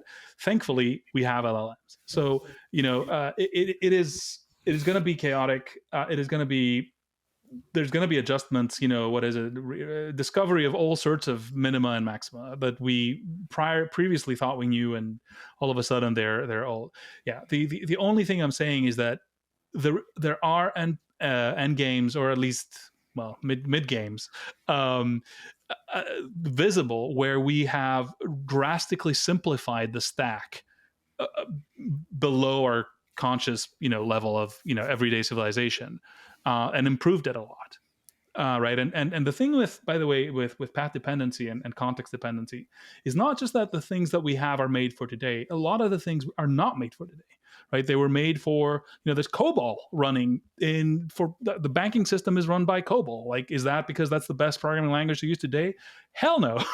Right. It's because somebody from IBM sold them a mainframe back in the 80s, and that's what they had. And if it ain't broke, don't fix it. And the year is 2023. Right. Great example here. An LLM is fantastically capable of transferring things between languages. You can say, like, can you take this code that nobody wants to touch, and the guy that wrote it is dead, right? And we barely know how to keep it running, and just transform it into a new language, and it's going to be like, sure, boss. Here you go. Like it is phenomenally good at that, right? Because that's actually, I hadn't thought about that, but it's super cool because it can even do it. You tell me if I'm wrong, but it can even do it from machine code. Yep. Right from the compiled code, it could work reverse engineering. Basically, you might not even have the source code. You might just have the binaries. Right, which can work backwards. Would be an absolute nightmare for human programmers, right? But again, right, it cuts both ways, because this also defeats certain fragile but maybe barely working security measures that people are using to not get their code discovered, right? They'll ship a binary. Hey, now I can take your binary and turn it into source code again, right? What happens in that world? Like, basically, the way I describe it is that the friction weights have been radically redistributed, and people don't fully understand that yet. Things that used to be hard are easy, and things that used to be easy are hard. So it used to be easy to not send people your source code. You just send them your binaries, right? And that gave you security for your software company. Well, that's gone. There are certain things that you could achieve in certain ways that are adversarial to others, basically, that are no longer possible, right? So the disruption is, I mean, if anything at all is guaranteed, I know I say people should be less certain, but the disruption, I think, is kind of baked in at this point. Now, the I'm answer not, you I'm gave not me, the bringer of happy joy. If any, no. I appreciate that about you. You've never been there. You've never said anything about this not being very, very dangerous, which left me a little bit perplexed about your enthusiasm for the good parts of it, until what you said to me when we talked about this last time was that you considered the trajectory that we were on already so dangerous that the idea that something has just emerged that could in principle address the fundamental fragility of the system was a net good thing, right? That basically we are headed somewhere dire, and the tools with which to fix the fundamental problems have now emerged. They've emerged in a context that isn't safe and carries many dangers of its own, but nonetheless, the capacity to fix the dangers that we were stuck with already is substantial and really couldn't be more important, which I thought was an excellent and novel argument as far as I know. And I mean, to put it in Game B terms, hey, we're here, why not? Right, why not? It gives the ability for novel coordination mechanisms to emerge that we just could not have pulled off, right? The human firmware, as I'm sure you know, given the title of the book you wrote, can coordinate, I don't know, a few hundred souls at best. How much, a lot of what we're witnessing now is basically the evidence of that. It's failure to operate at, billion scale. Yep.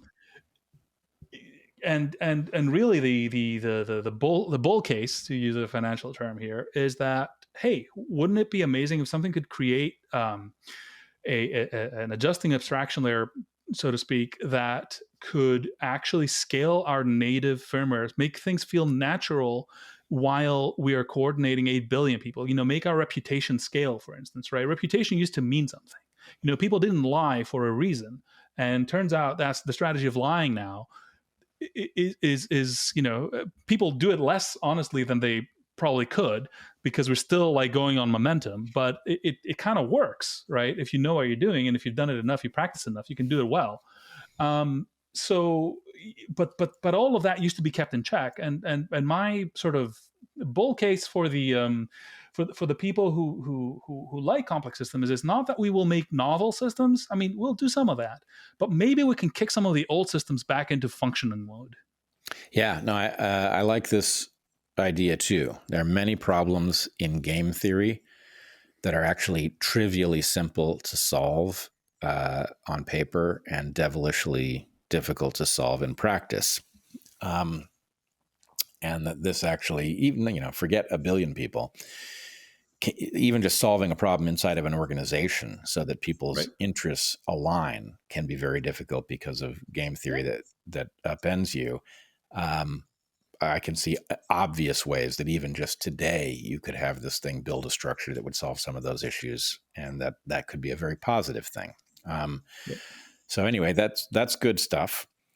All right, the two other things that I wanted to get to before we close this out are, I'm wondering, as we were talking, thinking specifically about the question of deep fakes and pictures and not trusting any of that stuff.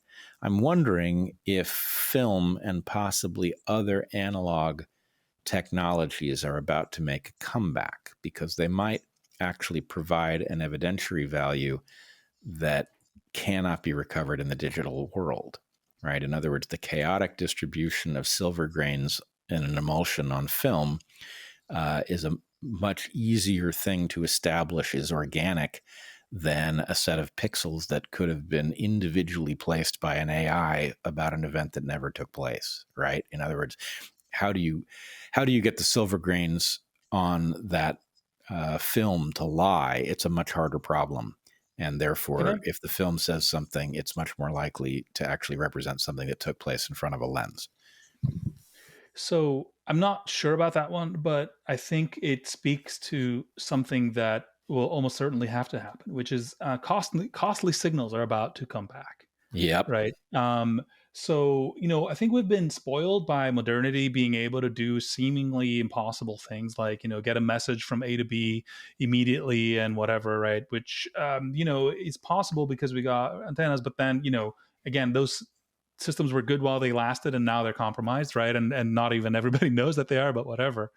But at the end of the day, if you think about it a little bit more deeply, you just realize that it was a cheat, right? It's a cheat in the same way that, using oil is cheat. I'm not talking about the environmental element. I'm talking about like, well, it just so happened there was all this energy buried in the earth. Yeah, But you've got fine. all this pent up chemical energy from ancient photosynthetic right reactions, right? Right. So we've got, we're eating from, the ready. Sorry, I'm probably translating from Greek, but like, we are selling the silverware of various sort of domains, and those were gonna run out. Now they're gonna run out a lot faster. But ultimately, I think what comes out the other side is some kind of, a lot more fundamentally stable things will be needed, right? I hope we find them. And again, if I'm maintaining optimism, I'm not maintaining optimism because I'm sure we're going to make it or anything. But I think that's just you got to be able to like see a game where you win, right? Like even if you think it's unlikely, like Elon famously thought that SpaceX had a 10% chance of success. Now, I guarantee you, he wasn't moping around every day that he was running SpaceX, right?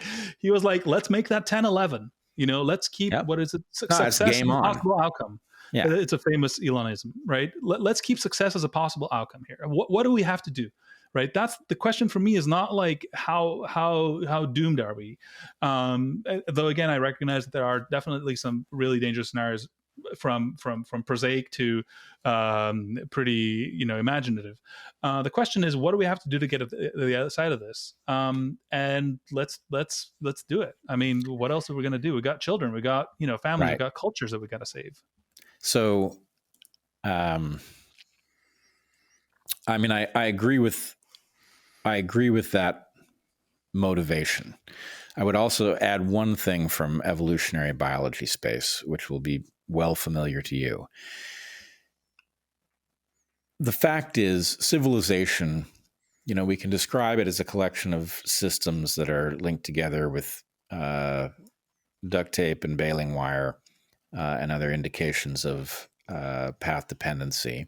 We'd also say it's a low peak, right? We're achieving a lot, but we know that with the same amount of input, we could be achieving a great deal more if Absolutely. we weren't burdened. And so what I would say is one of the insights that is most important from evolutionary theory is that the moving from the low peak to a higher peak generally involves the transition through a valley.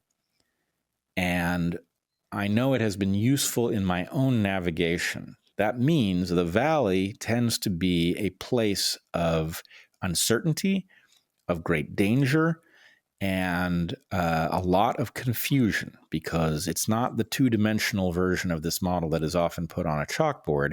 It is a three-dimensional version in which the peaks are separated sometimes by great distances. The landscape is shrouded in fog, and you don't therefore know what trajectory to take out of the valley in order to find the peak. And if you take the wrong one, you can die without ever going back up. All right, that doesn't sound very hopeful. But my point, the hopeful part, is don't panic just because you're staring at a valley. Staring at a valley may be the only way to get to the higher peak that you need to get to in order to persist through the next chapter. And so I guess what I would say is, if we're going to improve civilization, it's no surprise to me that we are facing tremendous peril. And if the answer was that peril was required to get somewhere new, then so be it. Let's face the peril and let us do it without panicking, because that's the best hope we've got. Yep. I believe the embedding space of GPT-4, I hope I don't mess this up, is 1,536 dimensions. So every concept is mapped to, when Sam Altman tweets gradient descent can do it, which I guess in your world is gradient ascent. Yep. But, it's inverted. But it is that he's talking about, moving in these, 1,000+ dimensional spaces. And I think in those spaces, my intuition is weak, so I might say something silly. But you get both, right? You get peaks and valleys. Like some dimensions are receding while others are going up, and yeah. That's the way it is in biology. It's not the way we write it on the chalkboard, because Right. you can't. But the fact is, that's why trade-offs are the important thing that they are. Every creature is balancing thousands of different considerations simultaneously. And so anyway, the model feels oversimplified, but nonetheless, it goes to the same place, right? It is not surprising that we would face peril on the way towards possibly something better, even if we are certainly not guaranteed to find that next foothill and start climbing. Right. Okay, the last thing is, you had a model that you were beginning to tell me about before the podcast, 12 things that you think that we should be aware of. I don't want to steal your thunder, so you want to lay out your framework? Yeah. So, like we said, let's leave this on a slightly positive note. I think that is the right note. It's not wildly positive, but it is. We're not, just by saying we can't create a world agency that will control AI and hope that will get us out alive. That doesn't mean there's not things we can do. So I've put this out on Twitter. I think I'm going to expand it a little bit and put it on my Substack. But I put together 12 ideas, and they're nowhere near a complete set or an optimal set. I just wanted to put some thoughts down just to have that out there about what we can do today, like practical things that can be done to increase safety from this coming disruption. But the critical constraint I put on myself is without creating new single points of failure. That is what the requirement I set myself. I said, okay, what can we do without creating, the one ring? So, for instance, one of them was the idea of red teaming. I don't know if that is I something. use this concept all the time. Yeah. Right. This For instance, is we can fund a white hat. people. Right. Fund people, right, to go out and try to find all the ways in which this thing can be bad. OpenAI, to their credit, has done a bunch of that. Hey, we should be doing a ton. We should be doing a ton more, every day, all the time, in all directions. I don't know what too much of it looks like. I know we're not right. And the great thing about that is that it's purely information accretive. Like it's like, here's a thing you didn't know that could go wrong. Great. Okay. Well, now I know that it can't hurt. Like, I mean, I could panic or whatever, but like, assuming we deal with that, that's already a problem. So another thing is and I say this very carefully, like early model DARPA, right? Not today's DARPA, like the early model DARPA, where they would fund people with, few strings attached, let 1,000 flowers bloom, right? I think this kind of approach towards AI safety would help. Like, let's get a lot of crazy ideas and know that out of every 1,000, 999 will fail. Let's let people try things. If it's $3 million proposals, 1,000 of them, that's $3 billion. What's the cost of the 999 failing to the benefit of one succeeding, right? For $3 billion, which for government scale is chicken feed. Apparently, it's what the Pentagon finds in revaluing the arms it sent Ukraine. Discovers $3 billion. The third one, and this one gets complicated, and we don't really have to do the whole list, but I'll just mention a few. By my count, and again, I know that you have your concerns, and which I share, but I still think it's probably worth trying, is try to see what integrated cognition looks like, where humans operate as the agentic element, right? Humans are the willpower, right? And the AI is the sort of the amplifier, let's call it. Think of it as the Iron Man suit, right? The Iron Man suit is under the direct control of Tony Stark, but he normally can't fly. That's why I use the concept of an amplifier, like an LLM as it is today, and we are exceedingly lucky. This was not predicted, right? Is a passive thing that can like make you better, right? And yes, it could turn differently over the future, but hey, can we pause for a minute and consider that this thing has this really weird property today of operating as an intelligence amplifier? So I hope I don't know where this goes, but you say it was not predicted. Okay.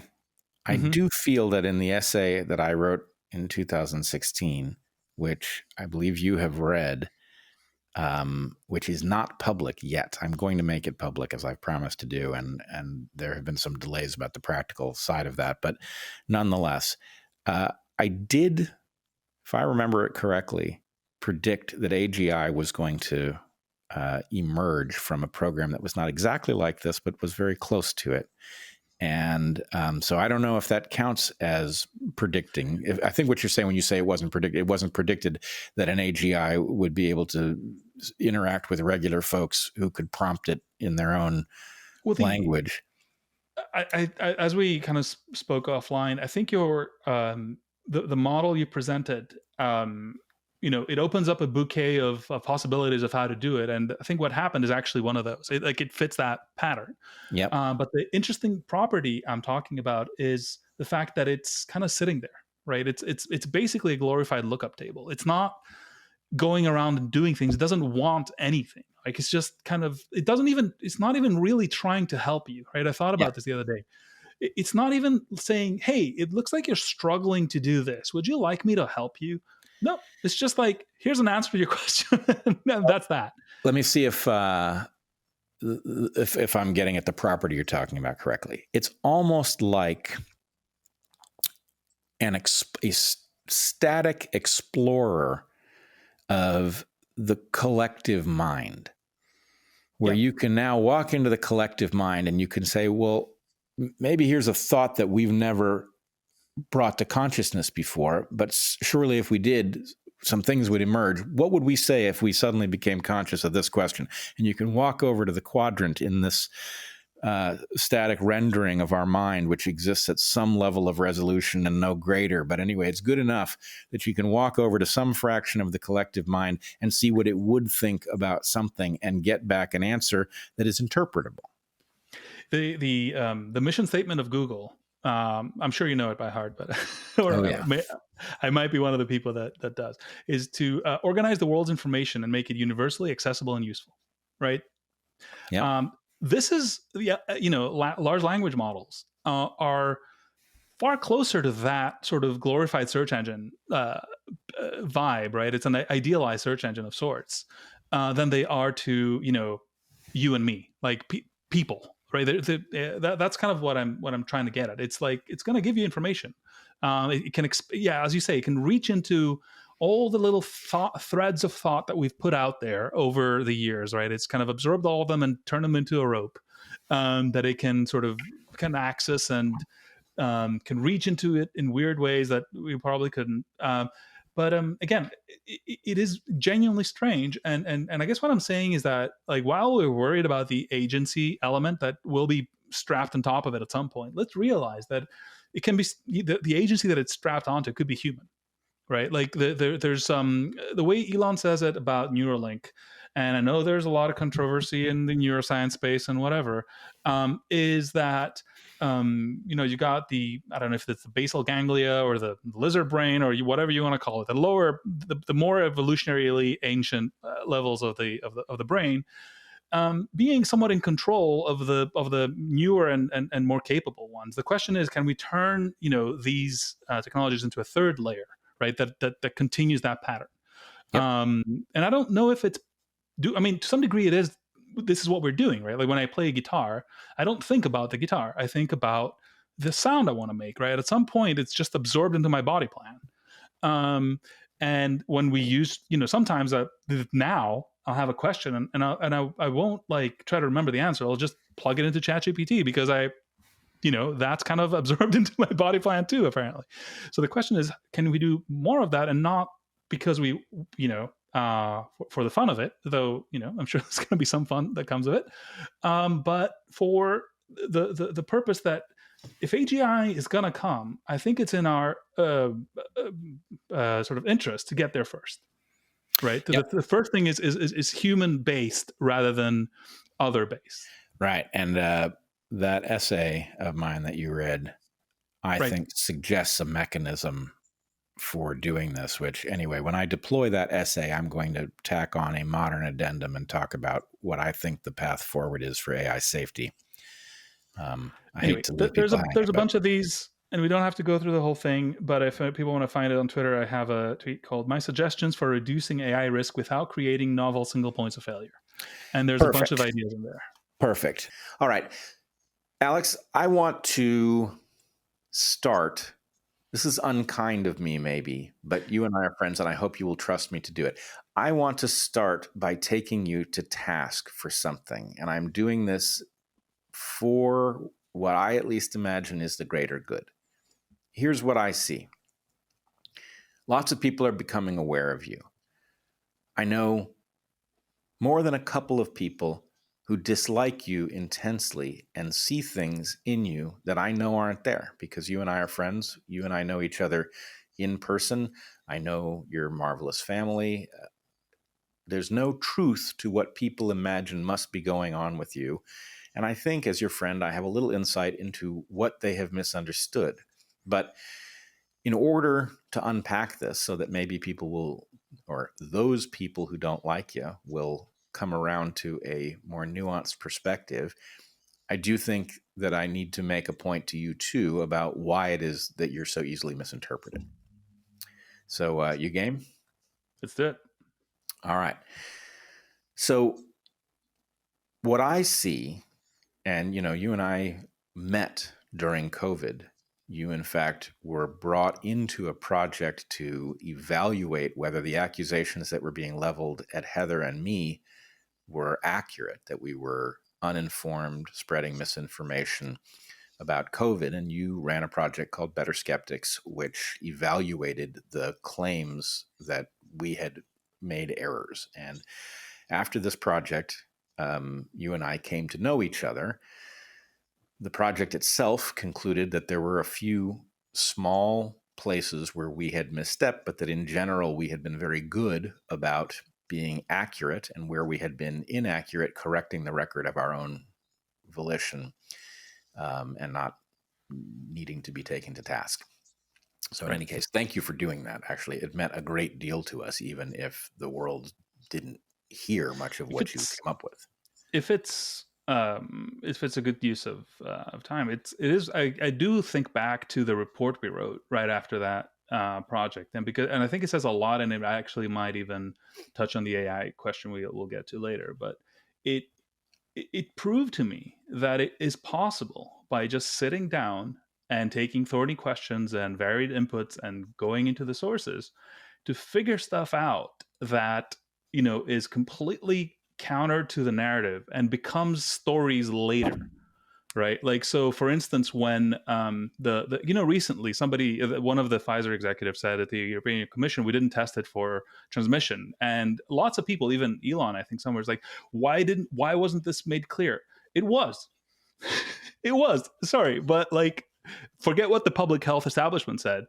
If you look at the actual releases from the pharmaceuticals, they said what they were looking at. Like, what they allowed to be projected and what they did is a different story. But if you actually looked at the sources, same thing with the animal testing. Was it true that there was absolutely no safety testing? No. Were there like significant chunks skipped? Yes. And that was knowable. You could get down to the facts, go to the source document, and confirm that at the time. That document to me is a great testament to the fact that you can sit down, you can take a very scientific or journalistic, or all the all the things that have broken these days approach, and actually come to conclusions that then you just sit and watch everybody like slowly converge to. It's wild, but like, we did it, so it must be possible because we because it was done.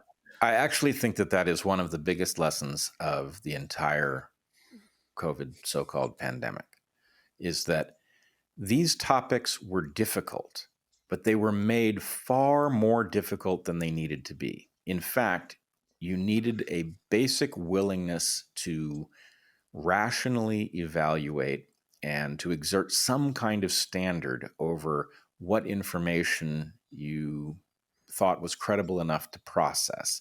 And then it was possible to predict what was going to unfold, predict what people were going to come to understand, because some of us have trained to understand complex things, and this was like every other complex thing. It just came with a lot more deception than your average piece of biology, let's say. So I saw you as a force for good. You were unambiguously a force for good in the COVID era, and I guess it is no surprise that you would have accumulated a great many detractors in that period, because anybody who was a force for good did. What troubles me is that some of your detractors from that period are not the bad people, as I see it. They're not the liars and the shills and the phonies. They're people that themselves bring something positive to the table, and yet you and they are like oil and water. And I wanted to say why I think that happens, and see if A, I can get them to rethink, and B, get you maybe to alter your mode of interaction a little bit. So what I see is this, and of course I know the backstory pretty well because you and I have become friends. You are, maybe this is not the right way to put it, but a recovering rationalist, I think, or you are a rationalist, and those who are called rationalists are something else, it turns out.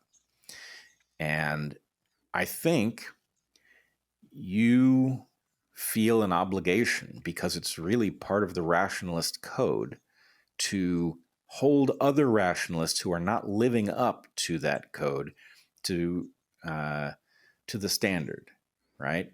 And to hold their feet to the fire. And so there's a certain kind of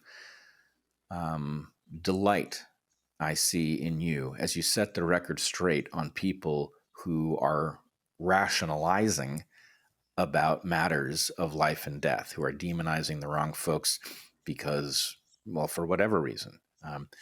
So, in general, I would say the rationalists did an appalling job during COVID. I mean, just it was so disappointing to see people whose credo effectively commits them to doing dispassionate analysis, saying what needs to be said, analyzing the data and following the evidence wherever it leads.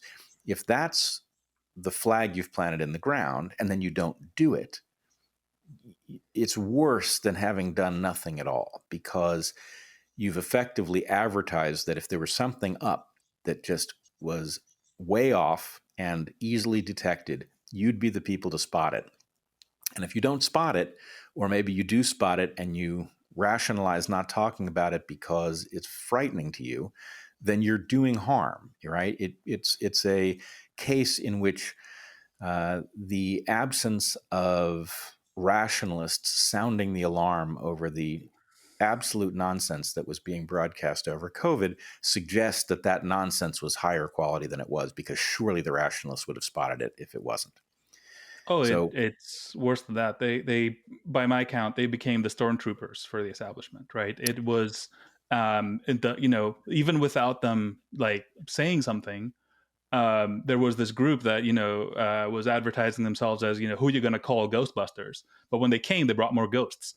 And there's that group has and people will say we're not a group, yada yada. Okay, I understand. Different. There is a group. Everybody knows what I'm talking. Okay. If you advertise yourself by some moniker, right, and you draw status by that moniker, you draw attention by that moniker, you draw respect by that moniker, then I see it as some kind of contract that you have signed with the public, and that not and there's a lot of people, right, have made monetary contributions, they have made time contributions, they've given their lives, they've certainly substantially altered the course of their lives for that movement, and having come to find that much like anything that ends with ist, I guess, is bound to sort of reverse itself, for some it's some weird pattern. But having seen that and having confirmed it for myself to rationalist standards, right, beyond any reasonable doubt that unfortunately there's some weird inversion going on. Yeah, no, some people might see my interactions and being like, hey, that was uncalled for, but it is in the middle of a longer story, I suppose, that you kind of have to, yeah, what is it? You weren't there, man. You wouldn't, you wouldn't understand, or something like that. right. Well, look, I get this. And, as somebody whose reputation was put completely on the line over COVID, and, I don't think there was any way to avoid that. I think as a biologist who decided not to be silent about this, both Heather and I were in a situation where we damn well better do the work correctly, or we're in big trouble. So to do the work correctly and then have the rationalists covering their asses and rationalizing themselves into nonsense and actually being on the attack, functioning as stormtroopers against us, was beyond disappointing. And I certainly understand. I was never a rationalist. I always felt like a fellow traveler of the rationalists. But as a rationalist yourself, I can imagine exactly why you would feel an absolute obligation to hold other people to the standards that you collectively signed up for. That makes total sense to me. And I won't even take you to task for that, because that in some sense that was you holding your own community to task, and I thought you did it honorably and well. The place that I think you got into some trouble was that I think because it was the same battle, that some other folks who weren't rationalists got the same type of response. And believe me, I don't think you should have held back holding people to account. But I think people who did not advertise themselves as rationalists probably should have been dealt with a little differently, because in some sense they didn't say, hey, we're the people who are right for a living. They were just trying to navigate, right? And so anyway, what I would ask is that the delight that you, I think, evidenced in setting your own community straight was a little off when it came to people who had not broadcast their own extraordinary capability of finding the needle in the haystack of rationality, right? So anyway, does that make sense? Are you? I mean, I'd need to know the specifics. There is, one sort of, I guess, common acquaintance of ours, famous podcast host that I've come to loggerheads over. I don't know if that's the person you're thinking about. Well, it would come down to the specifics. Look, I'll say a couple of things, right? So, how do I use Twitter? Because let's face it, that's where that's where all the things happen, right? There's many ways to do it, and my approach is to just be me and not sort of try to overly sort of strategize. Whenever there's a local minimum of like, just say what you think, right? And then from there are like arbitrary complexity you can add on top of it. Well, whatever. I try to add as little of that as I possibly can, because I don't fundamentally believe in strategy in such a complicated environment. I think people, rather, let me put it this way, people tend to over strategize than under strategize. So I just try to be me, and I guess I've got a particular benefit here, because it's not my living, at least not for the moment, to do that. So I am basically one of the crowd, and that's kind of what I do. The one thing I will say, and I wonder if people know that it's a feature in my Twitter presence that might not be something that people are aware, is that you can always ask me, like, what do you mean by that? Or, what is, like, just double click on stuff. If you don't understand something, don't assume that I'll bite your face off if like you ask me. Like, I genuinely get into very deep thread conversations with people because they just ask me something and I try to answer. I mean, will I see everything? Probably not. I try very hard to see everything, which is also why I block people, by the way, right? If somebody replies to something, because I will see it, I see that as a investment proposal for my time. And if somebody presents me with bad investment proposals a few times, I'll say, I will no longer be sort of looking at your investment proposals, sir. Thank you. Or madam. So but most people where I can actually sort of see their replies, I generally engage, and that's what people find it. But I do realize that is uncommon, when people might not expect it. But I tweet with that in mind, that if anybody has any question about what I'm doing, they can totally just ask. Yeah, I've both seen this and experienced it. You are absolutely ready to both engage, fill in details, go back and say, I think I had this a little wrong, or, Anyway, I've found you to be an honest broker in this regard. And I think, I think in some sense, because you are true to not that I know exactly what the rationalist code is, but I can infer it. I think you are true to that. And I think the problem is that other people are adhering to a kind of different code in which, there's some obligation to provide a face-saving exit or something like that. And if you just keep holding somebody who is not a rationalist to a standard and saying, look, you've got this wrong, and you don't give them some mechanism to come back around, then... I will say that I generally do try to do that. Whenever, there's this term, I don't know if you know it, flipping the bit. Have you heard this before? You flip the bit on somebody. It's basically when you sort of like, okay, well, this person isn't really, they're lost, like for all intents and purposes. Oh, you're throwing them in a different, there's a bit that encodes which category they're in. Exactly. Yeah. Right. So before I do that, I generally have tried. Again, the problem is with Twitter, there's no easy way to do context right? And say like, okay, let me see the interactions between these two people over, a period of time. Even, with Sam Harris, that's famously made a career of going to podcasts and saying I'm a psychopath or whatever. If you see our Well, early I mean, interactions, in fairness to Sam, you had no right to put him in so much context. I know. it was, but the thing is, if you actually go back to the beginning of the interaction, you'll see that my tone is very different because I try. And then, he took my initial thread, he commented on it, he named me in his podcast. I was just somebody from the crowd, right? He picked one thing that he felt he had a strong claim on, and he misrepresented it and then misanswered it, and then considered the whole thread dealt with. The thread that documented him slandering people, right? He finds one Yep. like little claim that he feels is like, oh yeah, I'm going to hit him on that one, wrongly, by the way, because he came at me on a information systems design question, not knowing that it's kind of what I do. But whatever. The point is, after that, I'm like, okay, this is kind of different, and then I engage again, maybe a little bit more sharp, and then I get the same thing back. I'm like, well, look, I don't want to be the person with a silky voice that people just let everything go because look how smoothly they engage. That's just not me. That's even if I wanted to. Let's face it.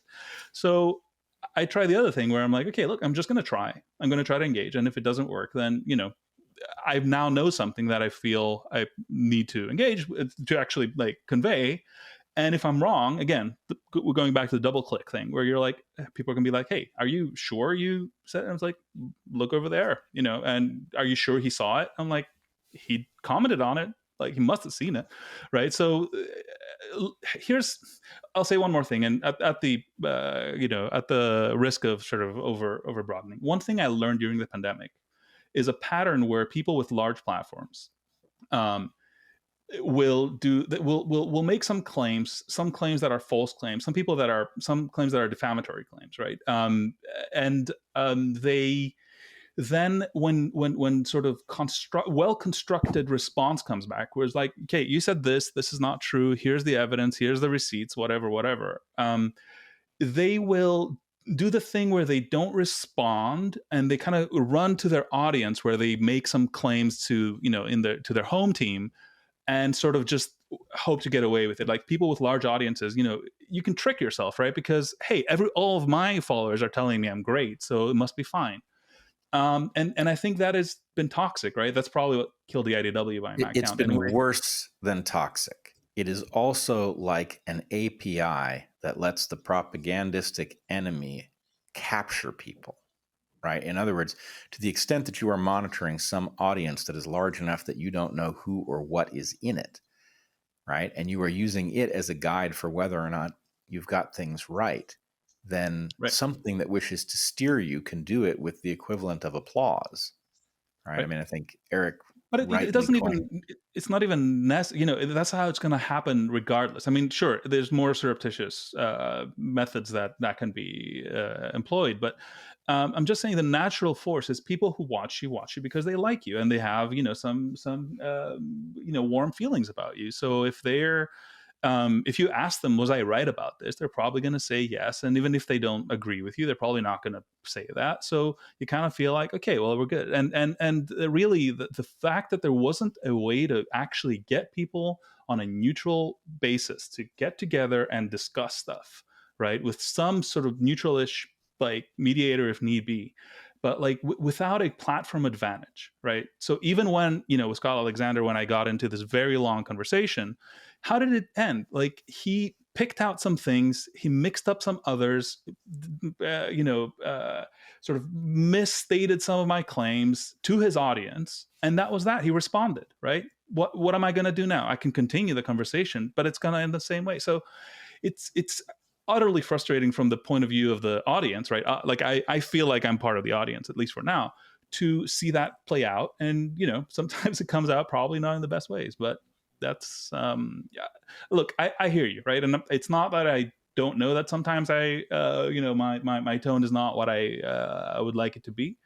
But again, on balance, like whose is right, and I don't want to be fake, and people should know that if they double click on stuff, we can go further, and I'm always like, my DMs are open, and I'm always open to talk to people. Yep. So Look, that's something else. I think that's fair. I wish we lived in a world in which we all agreed that we are all enhanced greatly if we get to the truth or an approximation of it, whatever it may be, and that one cannot avoid a conflict, that it will result in embarrassment for whichever ones of us have thought something was true and then discovered it wasn't, but that there's a basic way that we deal with this. I wish we were all on board with the same agreement, and that you were therefore being understood to be doing what I understand you to be doing, right? Understood by others to be doing that, which is, right, like you are functioning like, you know, an attorney in a system in which adversarial presentations are the mechanism through which the court achieves its end, right?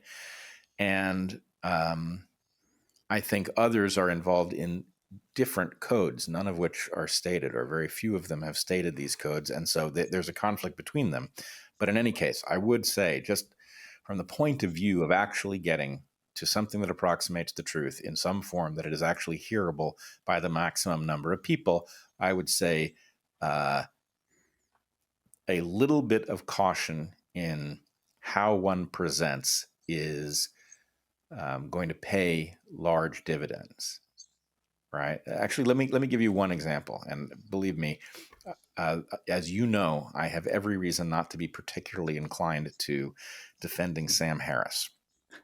I did think there was something instructive, though, in what went down with the clips of Sam that you put out, Sam's reaction to them, the public's reaction to them. There was one thing in which he, I think in several different clips, alluded to dead children, right? And it became interesting, like, oh, Sam Harris has a dead children tick in some of the things he said. And I looked very carefully at those clips, and I know Sam not terribly well, but well enough. And I'm convinced that what happened is that Sam uses dead children as his own, it's like a personal trolley problem formulation, right? His point is, I'm going to set that slider to maximum. Even if this involved dead children, then X still holds, right? That is not about Sam really being comfortable with dead children. In fact, the opposite. It's about him recognizing that that would be the maximum bad thing, and that if you just set that parameter to maximum, it X, Y, and Z. But it still evidences, even if you understand that Sam is just using like a philosophy trick in order to get somewhere, the conclusion is still jaw-dropping, right? Even if Hunter Biden had dead children in his basement, I would still X, Y, and Z. Right. That is in and of itself disturbing, right? That it wouldn't cause you to rethink, even just the fact of, a president or would-be president having a son with dead children in his basement. Does the would-be president know that there are dead children in the basement? Would that not disturb you, right? The point is, or if it didn't, wouldn't that disturb you? Right. Like, it's no. Any normal person would be caused to rethink, pull out a fresh sheet of paper, and reevaluate whether or not their feelings about Joe Biden were the same if they discovered that Hunter Biden had dead children in his basement, having nothing to do with your comfort with dead children, right? So Sam did reveal a gaping defect in his model or his character or both, right? You revealed it by putting together a large clip. It's not like you took him out of context, right? 2 minutes and 20 seconds. And whenever I cut clips, by the way, I know what algorithm I'm running, because that's how I do it. If people want to, first of all, nobody has ever said, oh yeah, I went and listened to the whole thing and it's better. Usually I hear, I went and listened to the whole thing and it's worse. But but see where I made the cuts. See if Right. that is a reasonable place to make the cuts, because Sam Harris again and Konstantin Kisin, unfortunately, now has taken the same plot point, and they're saying, "Oh, well, these deceptive clips." Okay, well, how would you clip it? Secondly, on that tweet, I did not mention the dead children. In Yep. that tweet, that was not my focus, right? After that, and after I've been sort of, flatly, with no right of response or anything like that, right? Flatly, across platforms that have millions and millions of people keep calling. I mean, Kissen went to on Viva Barnes, which is a podcast I really like, and he just called me a piece of shit with no prompting. He just Yeah. offered that up, right? About my Well, clipping. No, let me yeah. just complete this point, right? After all of that, right? I saw this other one, and really, again, that was a sequence of clips. There was one particular tweet where I'm like, all right, what is it? I mean, you've been taken to task about this. Just, can you stop? Because I know what you mean, and I actually partially agree. I think what he is doing is an extreme of a slider, but the slider is not emotional resonance to Sam. It is emotional resonance to other people. And he actually, if you hear the other argument that kind of went viral as well, he said, well, if it had killed children, people would have complied.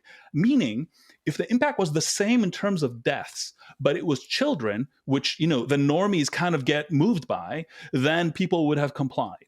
And that is the thrust of that argument. And first of all, that is ridiculous. Like, just let's take the clinical quality adjusted life years. They are non-comparable.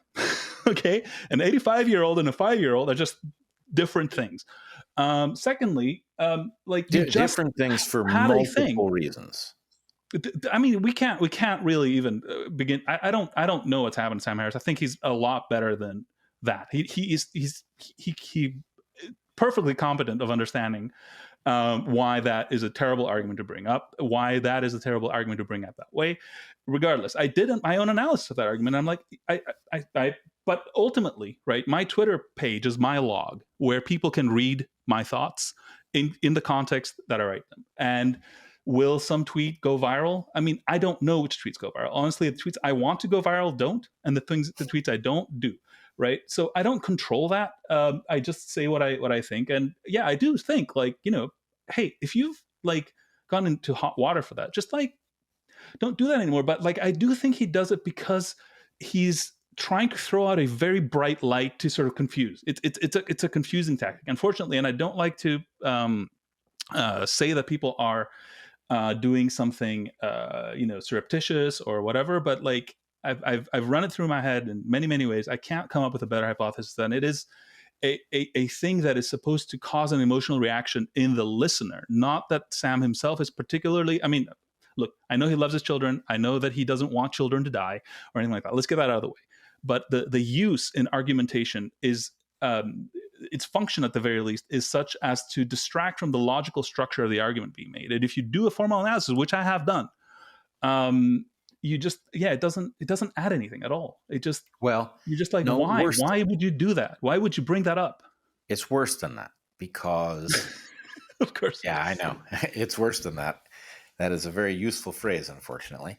But it's worse than that because the very authorities and policies that Sam ended up defending put actual children in danger that they did not need to be exposed to. And Sam went after those of us who tried to get in the way and protect children. So to the extent that normies and Sam himself believe that children deserve some special protection, and that is why their deaths would be particularly horrifying to people, then the point is this should have resulted in Sam at the point that he knew that these policies made no sense, right?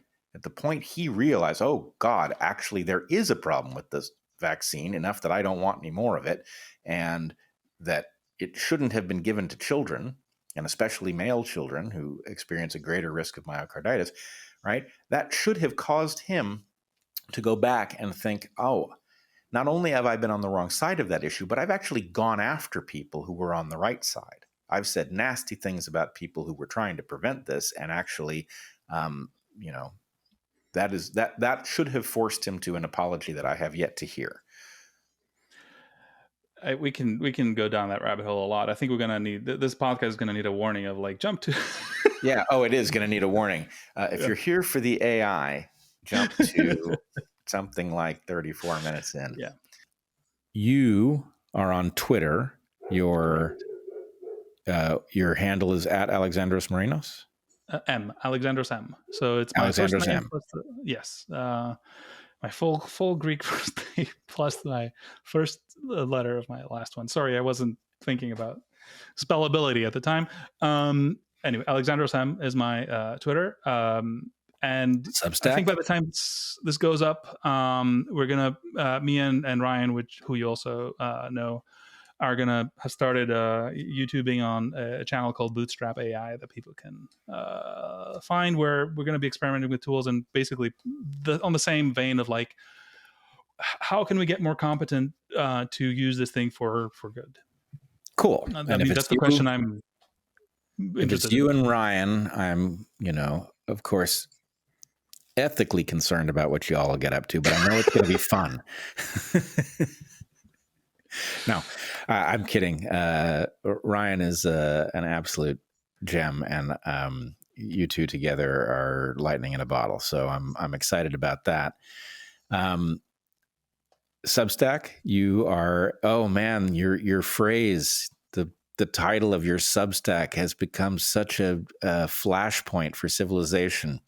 Do your own research.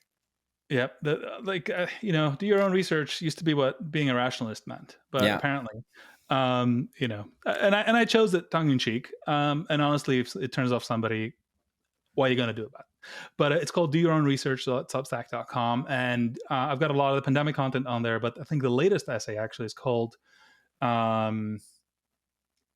don't remember the title, but it talks about the age of bespoke. That's it. Again, another possible positive future that we could find ourselves in, or at least one dimension of the future that we'll find ourselves in, which, depending on everything else, might turn out good or bad. But I try to explore all these thoughts in longer form and less prickly on my Substack. Do your own research at Substack.com. So that's cool. Well, that's great. Your Substack is very cool. I'm looking forward to your YouTube channel. With that, Alexandros Marinos, it has been an absolute pleasure. It has, as always, been very enlightening. I enjoy that about you. It is impossible to find the full depth of the thoughts that you have, which means you've always got new stuff to say. So anyway, thanks for joining me again on Darkhorse. Thank you for everything you do, and keep it up. All right. I'll see you in the AGI era. All right. Be well, everyone.